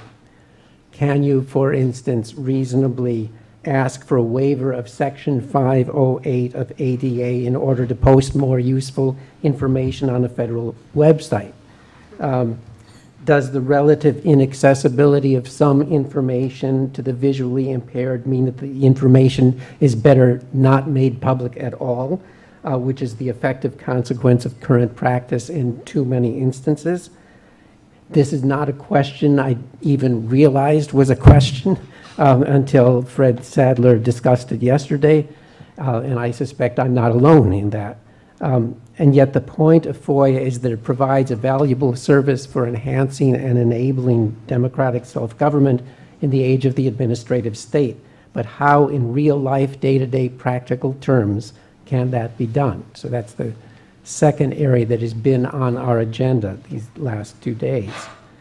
The half of a domain is the combination of those first two, the conceptual, theoretical, and the practical day-to-day, which eventuates in thinking through and arriving at proposals for reform and reorganization. How can we make FOIA serve democracy better?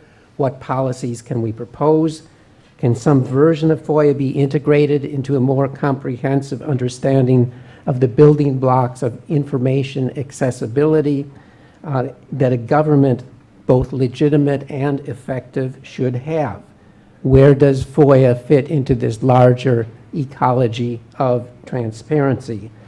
And product of this last panel, how much is technology much more than a tool to use, but a context for thinking and rethinking policy itself?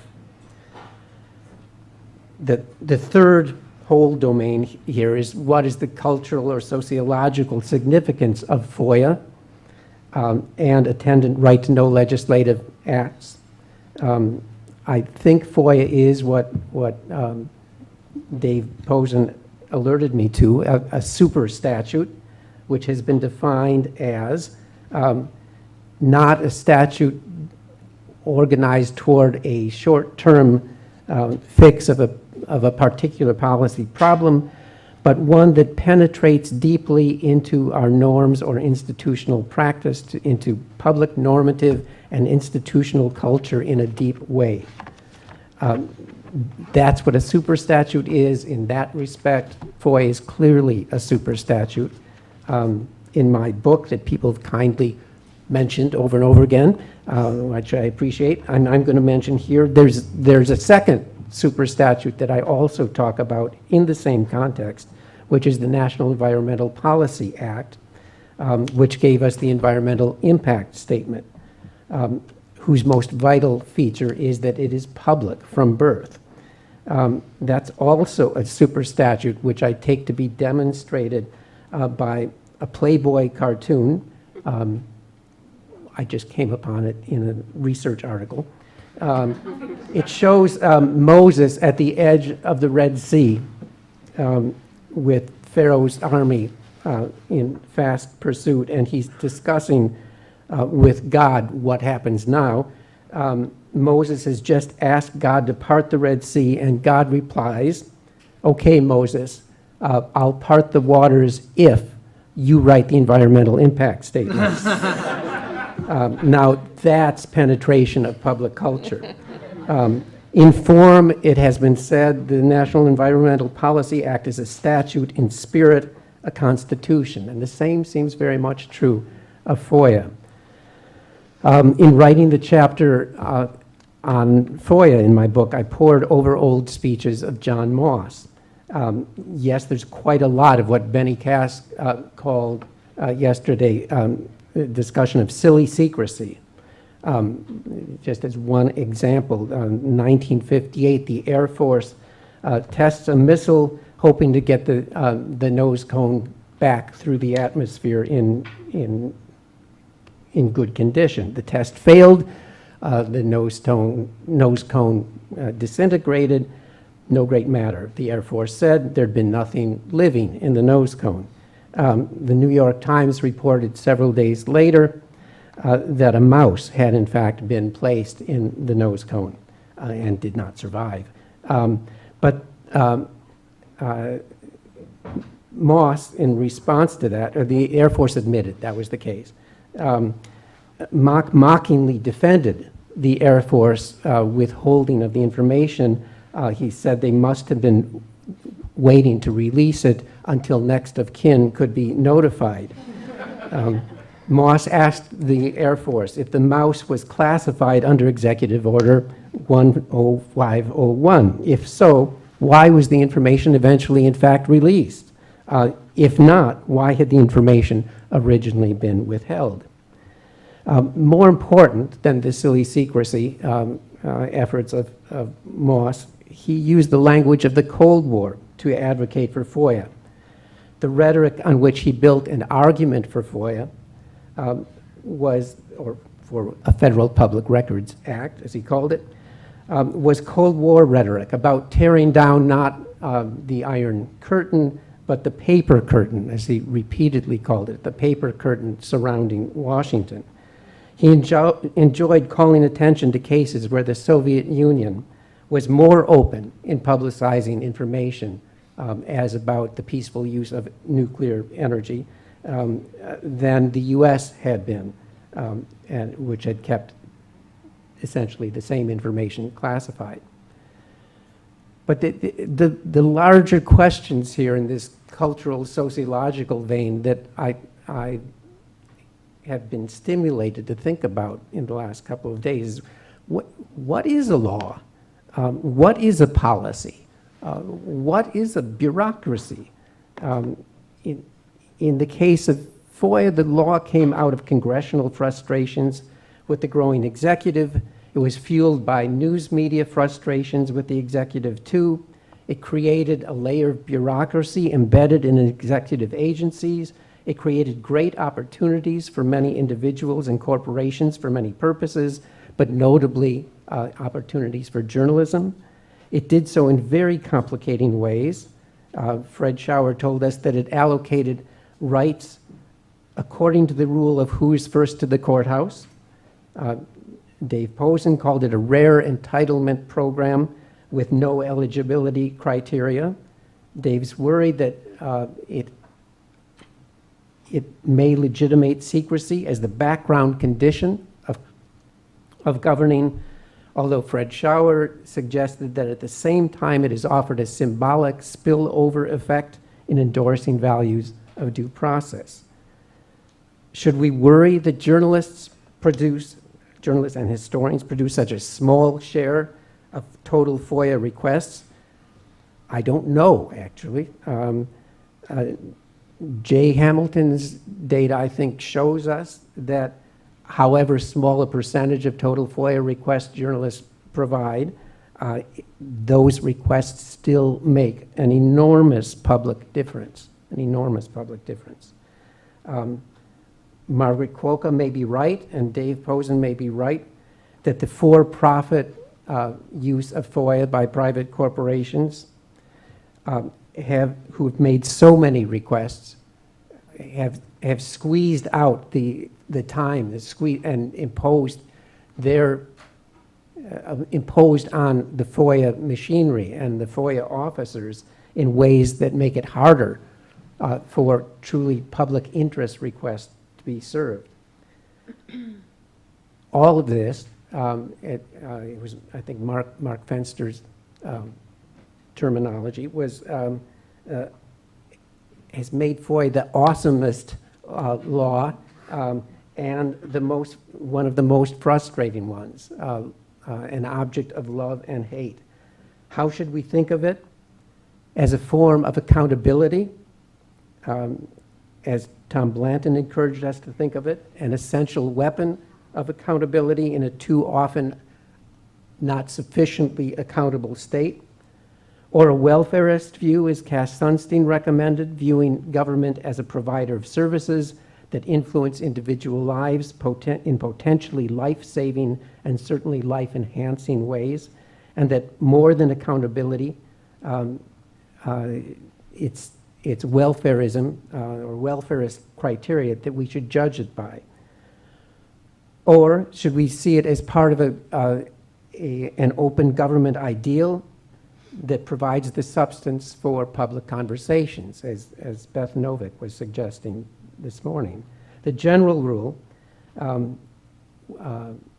forget who it is who said this, but the general rule in organizational decision-making that the person who actually knows most about this subject is not in the room. And that's what the open government, open data movement has been about, and has various convincing examples of that curious and ironic statement. Last comment, and this is quoting from myself here in the book, that there's an old line from the English poet Shelley, who says the poet said, when was this? Early 1800s, that poets are the unacknowledged legislators of the world. But with respect to FOIA, it occurred to me as I read that and was closing out that chapter, that in some ways legislators are the unacknowledged poets of the world. FOIA is one of those instances where I think there's truth in reversing that legislators and those who do their best to carry out the efforts and intentions of good legislation are the unacknowledged poets of the world. So it seems like this, for all of the complications and limitations of FOIA, that this was a birthday party well worth celebrating and using as a foundation for further reflection, analysis, and encouragement of the objectives to which it was initially dedicated. Thank you all for participating. Please stay around. There's a lot of food back there. You're invited to one more free lunch at Columbia University. It's been a pleasure this whole several days. Thanks.